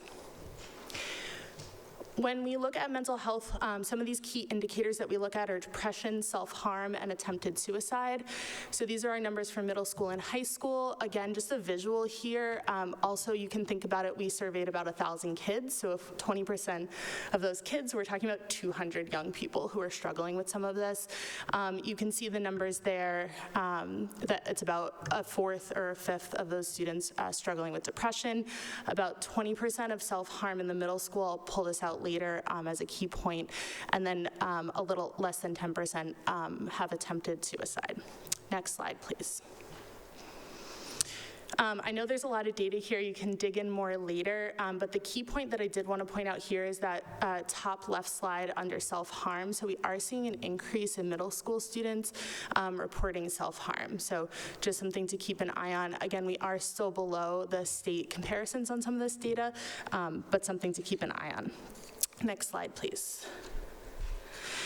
Another population that I wanted to point out here is our LGBTQ youth. We found that they were 1.5 times more likely to report depression, 2 times more likely to report self-harm, and almost 3 times more likely to report considering suicide. So again, how are we thinking about this population and be able to identify and then support them specifically? Next slide, please. Moving on to substance use. So nationally and statewide and here in Somerville, we are seeing decreases in substance use, which is great. These are our 30-day numbers. So you'll see about 12% of youth using alcohol, about 9% reporting using marijuana. So these numbers are great, they are going down. We don't have numbers of electronic vape products from this survey, unfortunately, but we're planning to look at that next year. And then to the right here, you can see those state comparisons. Our questions do differ slightly on this from what the state collects. So again, we're missing some of those data points in terms of state comparison. Next slide, please. Looking at screen time. So this one also really jumped out to us when we started looking at data. The young people also chose this as a topic that they're really passionate about looking more into. So over 50%, or 57% of middle school youth and 76% of high school youth, so almost 3/4 of them are on their screens for 3 or more hours a day. When we go to the next slide, we're looking at social media specifically, and so we can see, next slide, please. We can see that about 1/3 of middle school youth and about half of those high school youth, that 3 hours or more is on social media. Next slide, please. So this is a key slide. I know there's a lot here, but I'm going to try to broad strokes it for us. So when we looked a little deeper, we were trying to figure out what are some of the factors that are impacting youth's negative mental health. What we found is that if youth sleep less than 8 hours a night, have 3 or more hours on social media a day, use alcohol or use marijuana, they have a significant increase in their reporting of poor mental health, depression, and trouble concentrating. I thought that was pretty interesting. Not surprising, but interesting, and then we have the data to back that up. Next slide, please. So looking on the positives, we're looking at a couple of these protective factors. Next slide, please. So when we ask young people if they felt like they had access to support when they needed it, these numbers are kind of low. We're looking at about 20% of middle and high school youth that they were able to get the kind of help they needed. When they are looking for help, we're finding that they're talking to a trusted adult or their peers seem to be a big source of support. Next slide, please. Positively, 65% and about in high school and middle school are feeling that sense of school belonging, and this has increased over the years. So that's a really positive, something we're doing well. Of note, the students who identify as white were more likely to report this school connectedness. Next slide, please. Out-of-school activities. So this is one of the things I like to highlight too. I've been talking a lot about how our LGBTQ youth is at risk. This is one of the positives. So we found that they are actually more likely to be involved in an out-of-school time activity than their the comparative peers. And the numbers of youth who are involved in out-of-school time activities has increased since the last time we did this administration of the survey. I will also call out that Hispanic youth were significantly less likely to be involved in those out-of-school time activities. Next slide, please. So young people want to be involved in sports. That's the most common response that we get.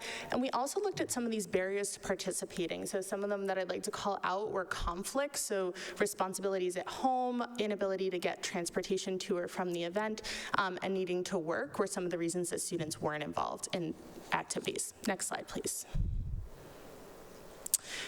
Physical health, we are seeing an increase in number of kids who are active at least 5 out of the last 7 days. Next slide, please. And then this is looking at the sleep. Yes, sleep. So also this factor that's really important in terms of mental health that I showed before. We are seeing our middle school youth having more reporting of that 8+ hours a night, but our high school youth, only a third of them are getting enough sleep. Next slide, please. That is developmentally appropriate also, so. Not super shocking here. So to close out, like I mentioned, I really want to be focusing on how we're building these positive protective factors for youth. So the model that we're using is called HOPE, Healthy Outcomes from Positive Experiences. And there's 4 building blocks, knowing this is, there's a lot of research around positive youth development, but if we can foster these relationships, these safe environments, opportunities to grow for young people, we know that that can be protective against some of these traumatic experiences that we can't always control. So it really gives us a springboard, and it's really easier to bring people on board when you're saying, how can we support youth versus how can we stop them from doing things? So thank you for your time, and happy to answer questions. Amazing, that was lightning. This is a lot of information. Thank you so much. All right, we're going to go this way. Dr. Stellman, Member Lippens, and we'll keep going. Thank you, and through the chair, thank you for an excellent data-filled presentation. I have 2 questions. One is maybe directed through the superintendent's office, but I'm wondering how, what's the nature of the partnership between Somerville Public Schools and this really great department that, can really think closely about what we actually know about our actual students. So that's my first question, and then the second question has to do with addiction. I didn't see anything in this slide or mention of addiction, but we know that, that the excessive use of screens is an addictive process for a lot of students. So I'm wondering, and I know just from my my own kids that, they're not young, they're in college, but there's, a proliferation of sports betting that seems pretty troubling too. So my question is, what are the things that we need to be thinking about in terms of, and maybe the district is already thinking about this, but how are we thinking about the concept of addiction, particularly with screens, and what can we be doing for students who are asking for help because they don't want to be on their phone all night So just, those are my two questions. And thank you again for a really excellent presentation. I'm going to build on that a little bit, just alter the language to like disordered usage as opposed to addiction. I think that's part of it, is when someone identifies with addiction, there's stigma already, and when we talk about disordered use, sorry, go ahead. No, through the chair, thank you for the question. So I will pass it over to the schools in a second, but I just want to say I have been in this role for about a year now, and so this iteration of the past survey happened before I started. So I'm looking forward to partnering with the schools and looking at a new RFP for this next cycle and focusing about what we can do and really working on that together, so we're aligned, making sure that the questions we're asking are going to be informing policy decisions going forward. And then I'll address your question about addiction. So, or disordered usage. Thank you for the clarification there. So, two things that come up. One is that we are slightly restricted based on our funding sources. So we get funding to do youth substance use prevention. And so sometimes there's space to include other things in that, and sometimes there's not, but we can definitely look at that. The other thing that I've been really hopeful about is that the young people themselves are really versed in that they are being targeted by these companies. We talk about it with tobacco, we talk about it with screens, and so I think that there is really a lot of talk about from the young people, like they picked this up. Our young people through Somerville Positive Forces are actually doing a off-screen activity through May with sports and arts and trying to get kids off their phones. So I think they're really taking the lead on this in terms of recognizing that it is a problem and taking steps to try to move that forward, but we can definitely continue to support them in those efforts. I'll pass it back to the chair and to the schools if you have anything to add. Thank you. So I actually had the pleasure and the privilege to attend the Hope Healthy Outcomes. I don't know anyone joined us, but I think that you were there. Is that right? And so the same person who's leading these conversations actually will be opening up for the school as a message around this idea of healthy outcomes. I think that the work that we have done with most of our partners, it continues to be part of the commitment that we have done. The embedded therapy services that we have, the partnership with the Cambridge Health Alliance. We continue to sustain that work that was set up several years ago prior to my arrival here, and continues to be a strong commitment that the district has made. Yeah, our data for the most part is trending. Actually, at the high school is trending in somewhat a positive way, even compared to the state. The middle school, there are some concerns that I see. But one of the indicators of the strength that I see is also through the collaborative process, we had only one request around having some support around social emotional needs.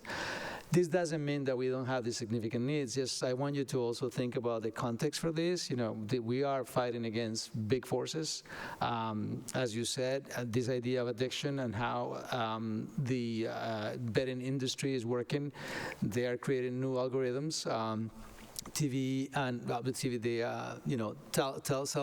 cell phones is also a big hurdle that we have to deal with. So overall, I think that there are some positive things that are outlined in this data, but we see that there is a positive trend at the high school and some areas of concern at the middle school. But our intent is to continue the partnership and to strengthen as much as possible. Mayor Wilson? Yeah, thanks, Chair. Just on this point, I wanted to make it clear for anyone's watching at home, this is an example of the partnership between the City of Somerville side and the Somerville Public School side. Tina's one of our excellent City of Somerville employees. Tina heads up the Somerville Prevention Services. So, love that collaboration, here for that. Member Lippens. Thank you, through your chair. This was an excellent presentation. I have to feel like I need more time to sit with the data, but it's so important. So thank you, Mr. Mayor, for funding this. My question is about our on slide 21. It says out of school time activities, and it says 73% of middle school youth and 68% of our high school youth typically participate in out-of-school time programs 1 or more days per week this school year. So that is really powerful. And I'm wondering if you can speak a little bit more to this, because I guess I'm wondering about if one of our reductions in our budgets is $245,000 for extracurricular funding, like how might this impact our youth who really, maybe you have more information about this, because I'm not sure about the level of questioning, but it's just a curious. Yeah, so I work under Health and Human Services, so we do have a partner division, Summer Promise, who works on our out-of-school time work and partners really closely with the schools, coordinating all those efforts.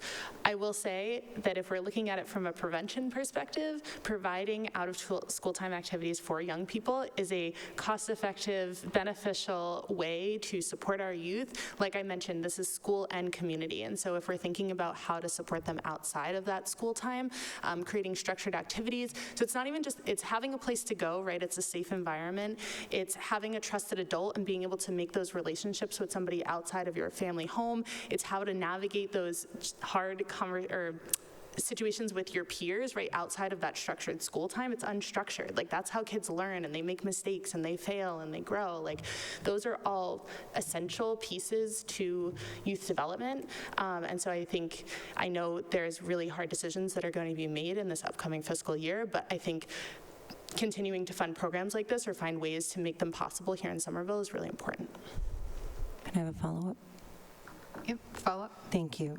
So I just want to make sure I heard you correctly. So just thinking about after-school opportunities provides our students a safe place to fail, make mistakes. It's essential for youth development. And you also mentioned it's also a cost-effective and beneficial way to provide students with structured activities, so a good use of our funding. I would say so, yes. Thank you. Member Patel. Thank you, through you. Thank you for being here. I had the opportunity to attend the student presentation where they took some of this data and kind of represented their own point of view on it, and it was really compelling. They ran a really nice session, so I'm sure you were part of leading all of that, and that was really impressive. And I also want to just applaud the framing of the protective factors. I think that's a really positive advancement in terms of how we're looking at this information, so thank you for that. That seems something newer that I'm seeing. I've always appreciated this data. It always gets represented a little differently every year, and having the student angle on it is just what a progress. So those are the things I just wanted to flag. And then also, I had a question about physical activity. So a few years back, we were seeing our female students in particular were also flagged as having low physical activity compared to our male students. I don't know if that's still going on. You flagged here that our Hispanic and Latino students are also showing lower rates of physical activity. I know you can't answer this. I know this is probably something that's with the schools and the city, but an overall kind of thinking about overall strategy and approach towards creating more opportunities for physical activity. We can't necessarily control how long a student stays on their phone. We can't necessarily control when they go to bed, but providing accessible activities that are not traditional, like playing on a team. I think that's one of the things that's really hard to sort of fill in the gap. Back in the day, we used to have the Boys and Girls Club that had an open gym. We had a boxing club at one point. So anyway, it's I guess more of a bigger question of where does that sit in the space between the city and the schools, and who would own a strategy? I guess it would be Parks and Rec possibly, but who would own that type of strategy? So this goes to you, probably goes to the mayor, also goes to the superintendent. Yeah, thank you for the question, and through the chair. So I could speak to it a little. So I think there's really promising things happening already here in the city in terms of partnership. So we work closely with Teen Empowerment, and they had a panel last week where we heard from young people about what activities they wanted, and all we want to do is support what they want. Like we want youth voice to be heard and driving supporting these initiatives. And so I think that there's a lot of that happening already. I will also call out, I know Officer Diogo with the community outreach team and the police has done a really good job of trying to insert that team in places in the community. I know he speaks of this group that he goes and plays basketball with the kids at Mystic Learning Center, and that's really those genuine, authentic opportunities to kind of build that connection. And so I think we already have these seeds of doing that work here, and so we're just looking to grow those opportunities. And I'll let the schools chime in as well. Yeah, we know that one of the things that I heard is that we lost space in terms of teen spaces to engage our teens. So that's a reality. I know that we have had conversations about what might be a location that can be fill that gap. But no question, we need to collaborate and support the work that we do beyond the school day. I think one thing that I wanted to highlight is that we talked about how some students are not engaging in after-school activities because they have to work. And so that's a reality of numbers that we also face, is that we have some students who actually have to be the breadwinners, if you will, in our community. And so I don't have the numbers in front of me, but I think it's also that can give a perspective as to what are we talking about in terms of the different needs that we have across the board. I want to sort of build on this conversation. Thank you for starting it. Is that, out of school time we often think of as after school, but there is also before school time, and I don't know which schools still have the box program or any sort of early before school programming. I know it was lost at the Healy, but children are often up early, and that is, when you're thinking about, setting early, like early in years, early in age, an interest in physical activity and community, programs before school that aren't just, sitting in the cafeteria milling around, that have a, active focus. My understanding is the program is really also beneficial for student learning throughout the day.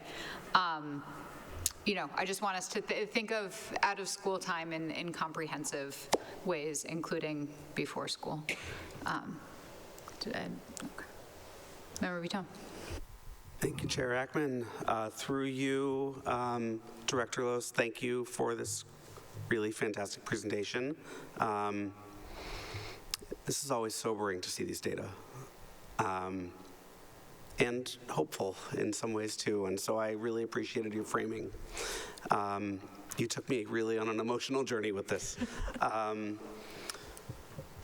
So after I got my bearings again, and I was looking at the bullying on school property slide 7, this is self-reported, right? So students in middle school are reporting 19% of them. So, right, 1 in 5 students in our middle schools last year reported being bullied on school property. And 8% at the high school, right, a little less than 1 in 10, being bullied on school property. And it made me recall a presentation we had from our Director of Student Services, Director Liz Doncaster, and she was kind enough to provide us with the numbers at each school for bullying investigations and substantiated bullying. And one of the notables from that was last year, there was 1 bullying investigation at the high school. So 1 student or families of students requested an investigation of bullying. Now, I don't know if the 8% is really, what a student is thinking when they're filling out this form necessarily. Is it pervasive and extreme? But I'm wondering why there seems to be such a difference between the numbers that we're seeing in this report versus the numbers that we saw in that report. If it's methodology, I mean, obviously these are investigations, so this is a more serious thing than someone checking off a bubble or clicking a box in a form. But I think to the administration, one thing that might be helpful, in thinking about why there might be a difference there, is, do students who feel that they are being bullied have an avenue to approach a trusted adult? And so we have these great numbers in our schools where students, by and large, feel that they have a trusted adult, but there is that small fraction that may not, right? And those might be overlapping with the students who are reporting that they're being bullied. And so, I don't have the answer here, but I just think that this is an opportunity for additional collaboration and growth and working together across departments to find ways to reconcile what we're seeing in these two sets of numbers. So it's not really a question, it's an invitation, I think, for more collaboration and partnership to really get at what may be really difficult situations for our kids, and hoping that we can find ways to make sure that they know they're supported. Thanks. Yeah, thank you for your comments. I think the only thing that I will mention is I think you're on point. I think there are reasons that there's gaps, there's reporting, and I think the piece that I want to highlight is this importance of a trusted adult, having somebody that you can go to talk to, and so that is a theme that we're looking to weave to make sure that all young people have a person that they can go talk to help bridge those gaps and just provide support in general. I think that's a really important point and something we'll be continuing to work on. Member Lopez? Super quick, thank you through you, Chair. I just want to follow up. I know you said a gap in the data is students with disabilities, so I just look forward to hearing more about that maybe next year, and helping you brainstorm maybe ways to get that kind of data. Thank you. Thanks. Member Eldridge? I'll be speedy. Thank you so much for the presentation. It was nice to cross paths again. Could you share a little Member bit Eldridge, sorry, can you bring the mic a little closer to you? It's hard for us to You got it. Thank you. Could you share a little bit more about how, as community members and supporters of our youth, some of the training opportunities and ways that we can support our community, especially within the Year of the Neighbor and things along those lines? Talked a little bit about it at the Building Hope event, and I think it'd be helpful to share here too. Yeah, wonderful. Happy to. Thank you. And through the chair. So one of the pieces that we've first started with this rolling out of the HOPE framework is offering trainings to folks. They are fully free. And what we do is we can do trainings with someone at their organization, or if there's a group of parents that want to meet, or if you all want to get trained in HOPE and how to build these protective factors for our young people, we're happy to set that up. Really, the training gives people an opportunity to dive a little bit more into the science behind this and why it works. And then more of it is opportunity to brainstorm with each other. So thinking about how are we in our daily interactions, building these opportunities for meaningful conversations with young people? How are we creating an environment where they feel that their voice is heard and that they belong in the space? It's wonderful that you have youth representatives here on school committee, right? And so that is one of those steps that we can be taking. But please contact my office. We're happy to collaborate. We just did a training with the school guidance counselors. We did have the superintendent be able to attend, and the mayor as well, our HOPE event. So really trying to start building some momentum behind this and looking forward to, like you mentioned, how we can start rolling with this positive approach to supporting our youth.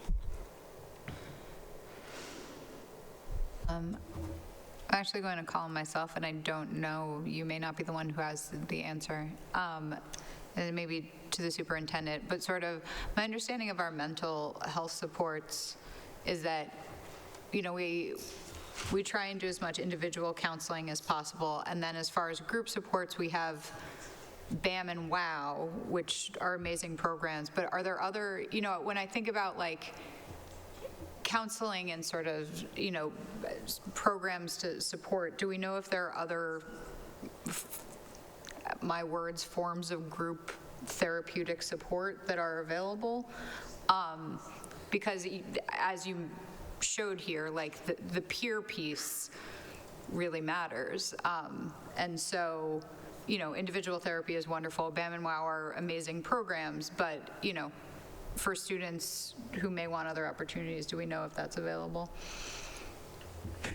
Through the chair, I don't have any specific data in front of me, but I know that, our restorative justice circles and the structures that we have on a daily basis allow the students to gain some language and some mindset around how to manage and how to express these concerns.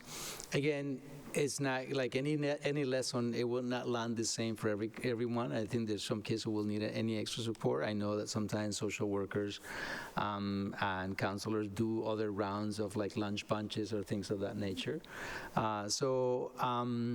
To really get a nuanced understanding of like who is not benefiting from that, I think that that's something that obviously this data brings some questions. I think that, I hear some of the concerns, and I think that that's really important for us to bring every data to bear a better understanding. I just also wanted to highlight that, again, we as a district, we have made significant efforts and changes to make sure that all our infrastructure to support social emotional development has been a great investment. We want to continue to build upon that, but I also want to make sure that we acknowledge that, and with more data, we can have more conversations around it. We are willing partners to really question anything that we do, but we also want to make sure that we build upon what has been done. And even restorative justice circles, you don't get to do them right until you do them right, and so it takes a little bit of time to be comfortable with that. So there is a level of implementation of new programs that also requires us to give it a little bit of time and space to make sure that we get to the right implementation of that. But that's the work, is that right? We need to make sure that there is some fidelity on implementation of the systems that we have. So that's the work that we have to do. If I may add through the chair, so on the city side, we are working on providing opportunities that are outside the school day. Like there's so much going on there already, and then there's more we can do, right? So like I mentioned, I work under HHS, so we have lots of divisions. We have a youth services division, we have a social work division, and I've been partnering with those two divisions to think about how we can provide supports for mental health services outside of the school day. Specifically, we've been working a lot with the MLC and trying to work with their teen youth leaders there and see if there's any way we can provide art groups or stress-free groups or things like that that are more on out-of-school time. We've also been working with the newcomers group. I know Jen Osha has done a wonderful job connecting with those young people and providing that trusted adult support. And so I think there's ways to do this formally and informally, and we're exploring those on the city side as well. Thank you. That's awesome. I think on that note, it is 9 p.m. We're going to let you go. Thank you for this amazing presentation and your great work. Thank you all. All right, Superintendent, you going to finish up your report? That is the end of my report. Thank you. All right. To my colleagues, we are moving on to our reports from subcommittees. Do I have motions there? A motion to approve the reports from the Rules Management Subcommittee from March 16th and the educational, is that it? Has that been distributed? Ed programs? No. Okay, so just the first one. Thank you. Motion by Member Bitton. Second. Seconded by Member Lippens. All in favor? Aye. All opposed? Do we have any abstentions? All right. On to unfinished business. Superintendent, do we have updates from MSBA? No, we don't have an update right now. We continue. Last time we were here, that was last week, I shared the updates, so I don't think we have anything new coming up. Great. Okay, we have our second reading of the resolution supporting inclusive design for all Somerville school buildings and schoolyards. I know Member Bitton emailed around the updated resolution, incorporating feedback. Right. Noting that the mayor is recused from this vote. Do colleagues have any other do you feel that it's changed substantively enough that we need to reread it? No, through you, I don't. There were a few minor changes, but important changes, and I appreciate from my colleagues, Dr. Stellman and Member Eldridge, emphasizing safety, and I'll just say physical, personal, and social, emotional safety. And that was emphasized in a few different portions of this resolution, but it is largely the same as what you saw last week. Okay. Do I have a motion to approve the resolution? So moved. All right. Motion by Member Lippens. Seconded by? Second. All right, by Dr. Stellman. All in favor? Aye. All opposed? Any abstentions? So we will get those shared out. Yeah, what I'll do is I'll finalize the changes and send it to Erica. Perfect. Thank you so much.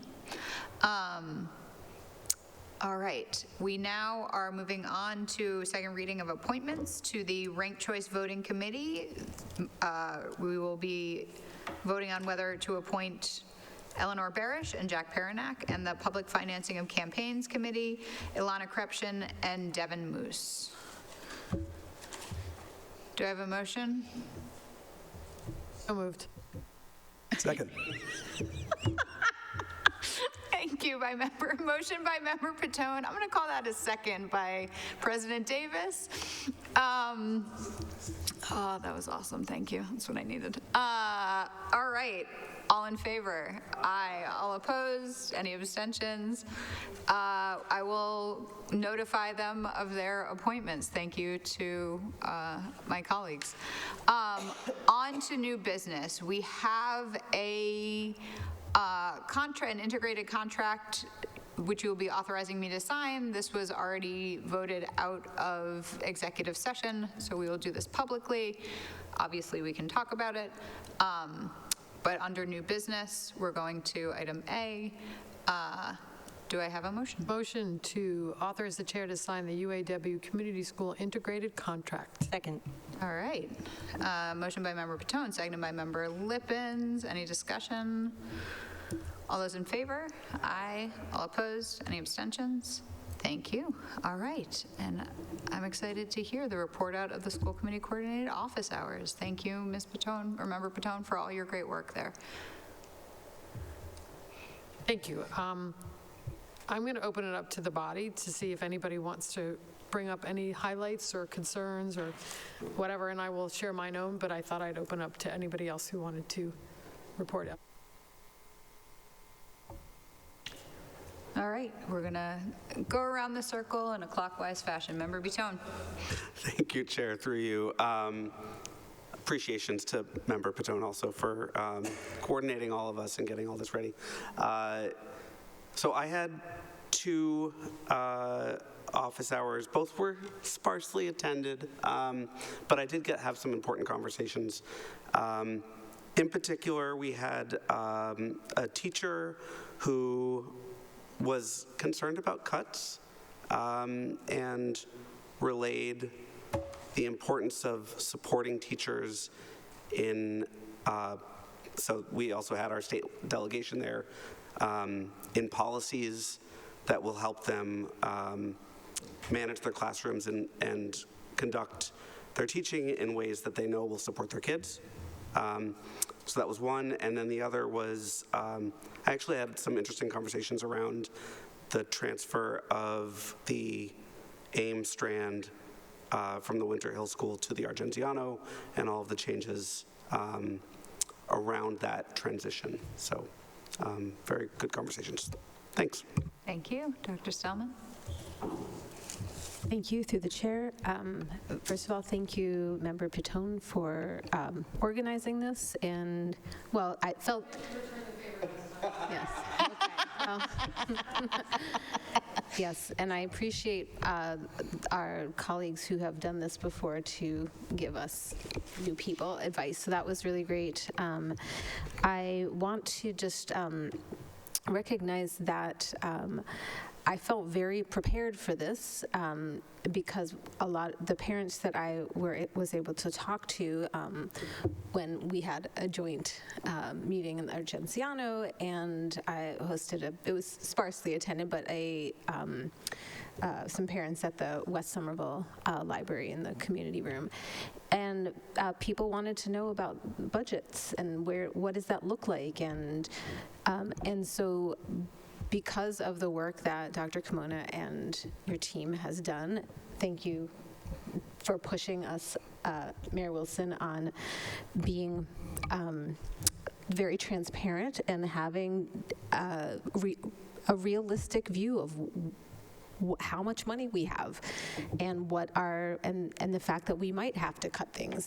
That's how budgeting works. And I want to just give a specific shout out to our CFO, Bobby Beretta, for having an excellent, very readable slideshow, because both of the places that I was talking to parents, they asked me questions, and I literally just took out my laptop and we walked through slides, and that level of transparency for parents was just amazing, and I felt really proud of the team and to equip a school committee member with this ability to describe this and to answer questions, and when I can say I don't know, but let's look at this together. So it was, I really appreciated this, and it really took a huge effort by this big team. So thank you so much. Thank you, Member Eldridge.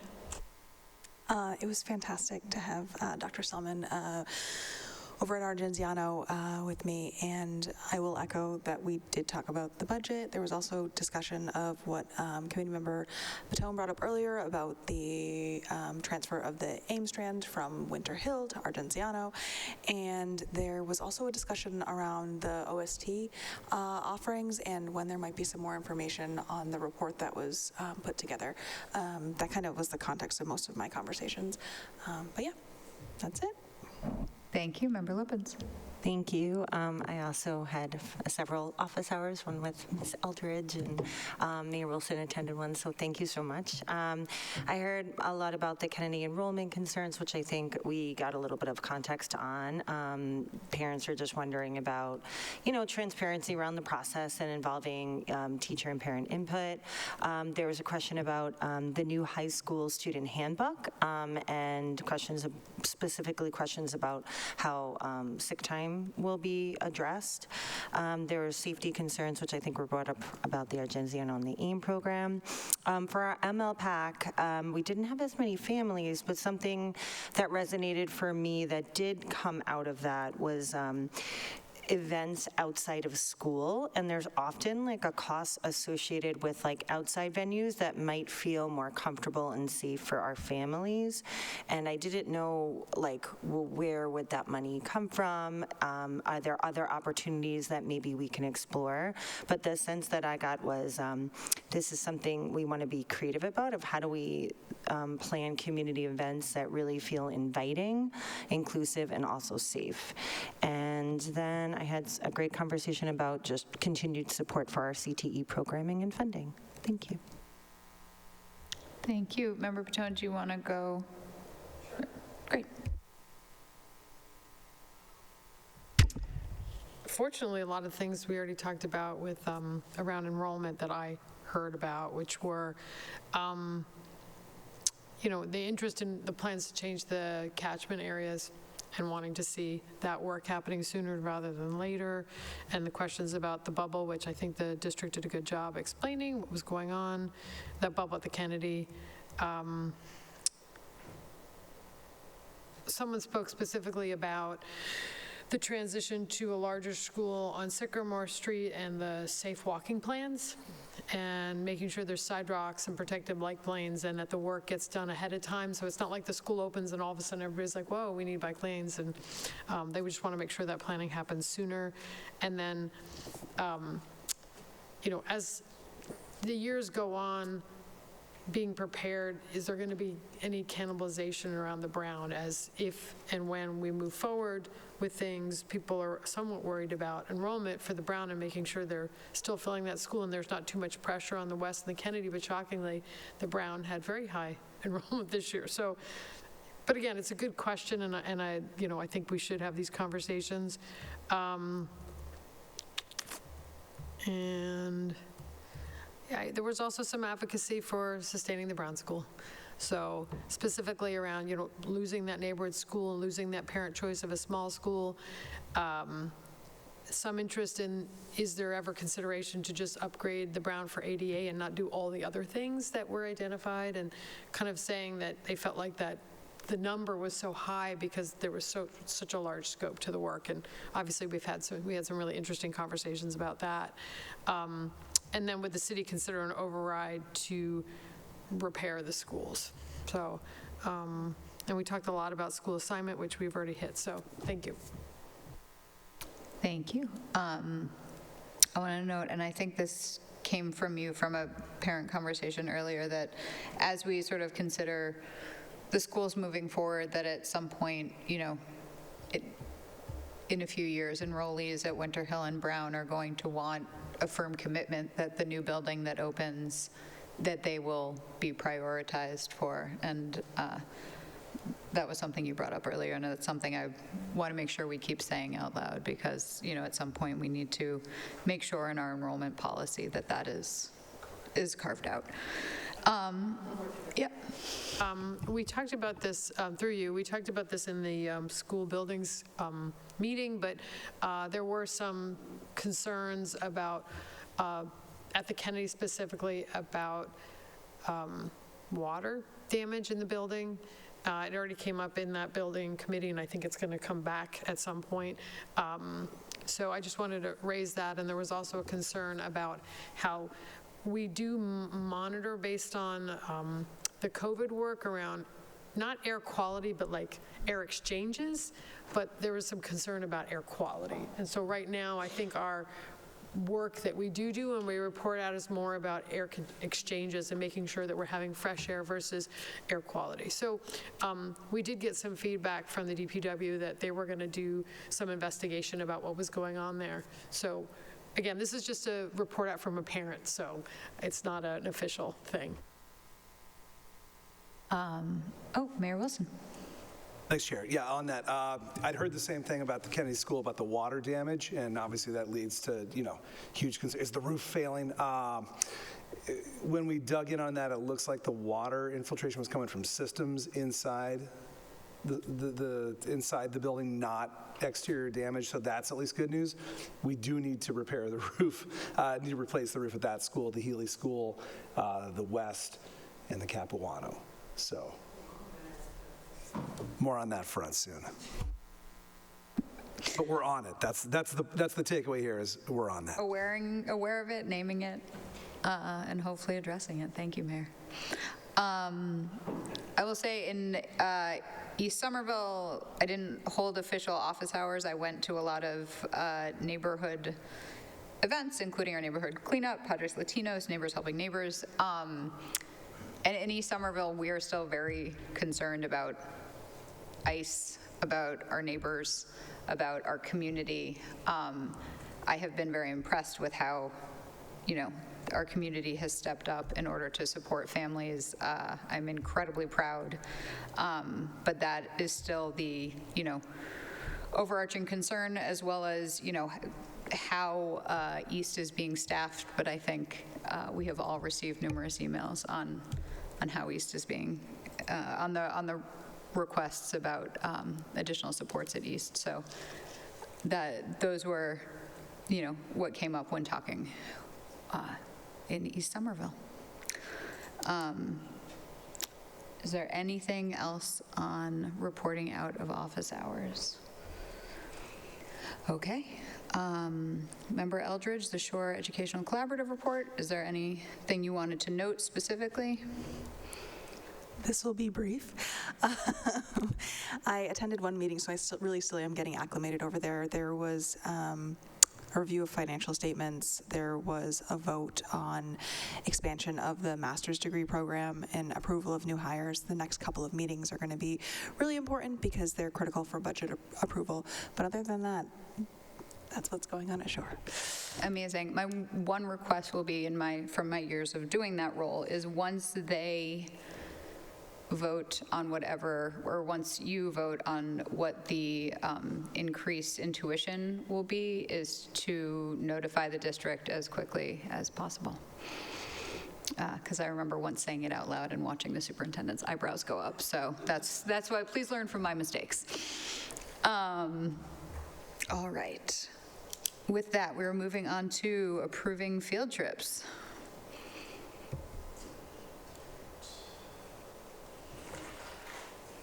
I move to approve the following field trips from May 27th, is this right? 2026, thank you, to May 29th, 2026. Just making sure I'm reading from the correct document. For 27 fifth grade students from the Brown School to travel to Freedom, New Hampshire outdoor classroom. Travel via bus, cost to students is $175. And on June 12th, 2026, for 46 eighth grade students from Healy School to visit Canopy Lake Park as an end-of-year celebration, travel via school bus, student cost $25. Second. All right, I have a motion by Member Butone, seconded by Member Lippens. Any discussion? Seeing none, all those in favor? Aye. Aye. All opposed? Any abstentions? Great. All right. Do I have a motion for an acceptance of grant funds? I move to accept all federal entitlement and continuation grants and all state continuation grants awarded to the Somerville Public Schools as listed below. Private grant, Harvard Emerging Leaders Program, SHS mentoring program for $10,000. Second. All right, I have a motion by Member Butone, seconded by Member Lippens. Any discussion? All those in favor? Aye. All opposed? Any abstentions?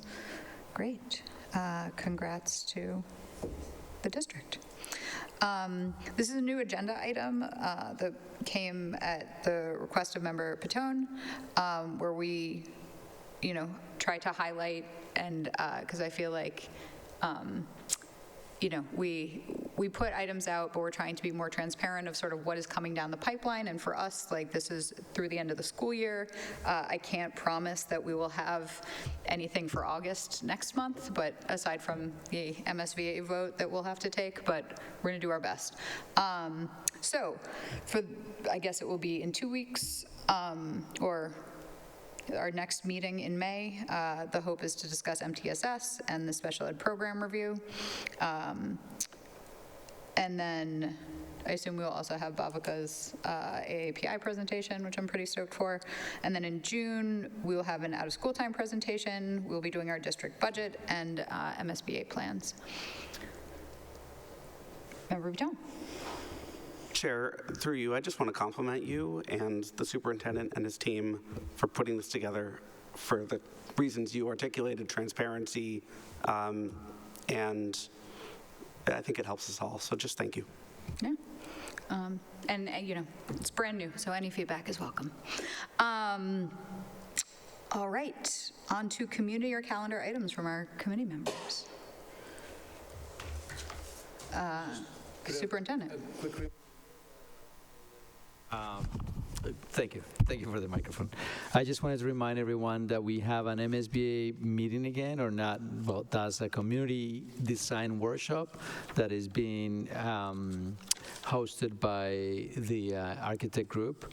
And so I just wanted to invite everyone. That's on Monday, May 11 at the top building at around 5:30 p.m. So community design workshop. Last time was around sustainability. This is about community design. It's about the spaces, community spaces, and what are the traditional uses for inside and outside of the building. So this is a 2-hour workshop, and everyone is invited.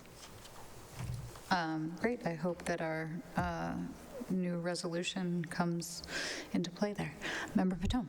Thank you. Through you, I wanted to announce that on Saturday, May 16th, Ward 5 is going to be hosting yet another office hours. I did not organize it, but I'm showing up from 10 to noon at Zaruma Cafe on Woodbine Street, and that will be myself, Naima Sate, and Rep. Eiderhoven and State Senator Pat Jalen.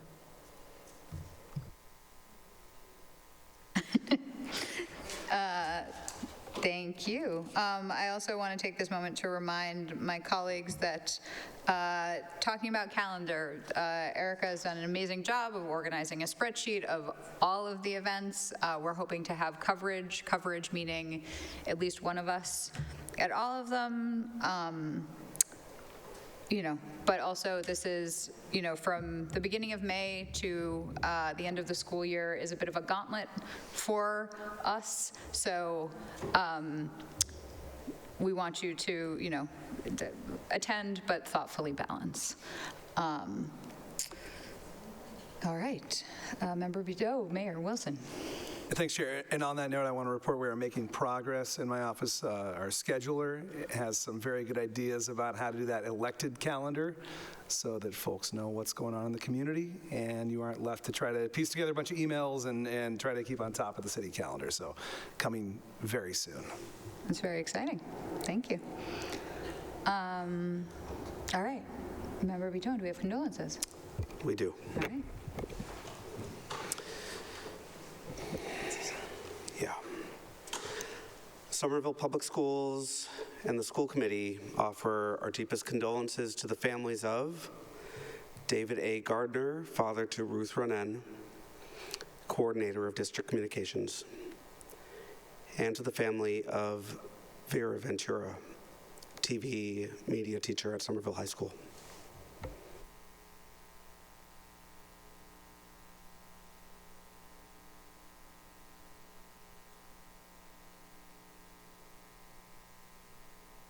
We are adjourned.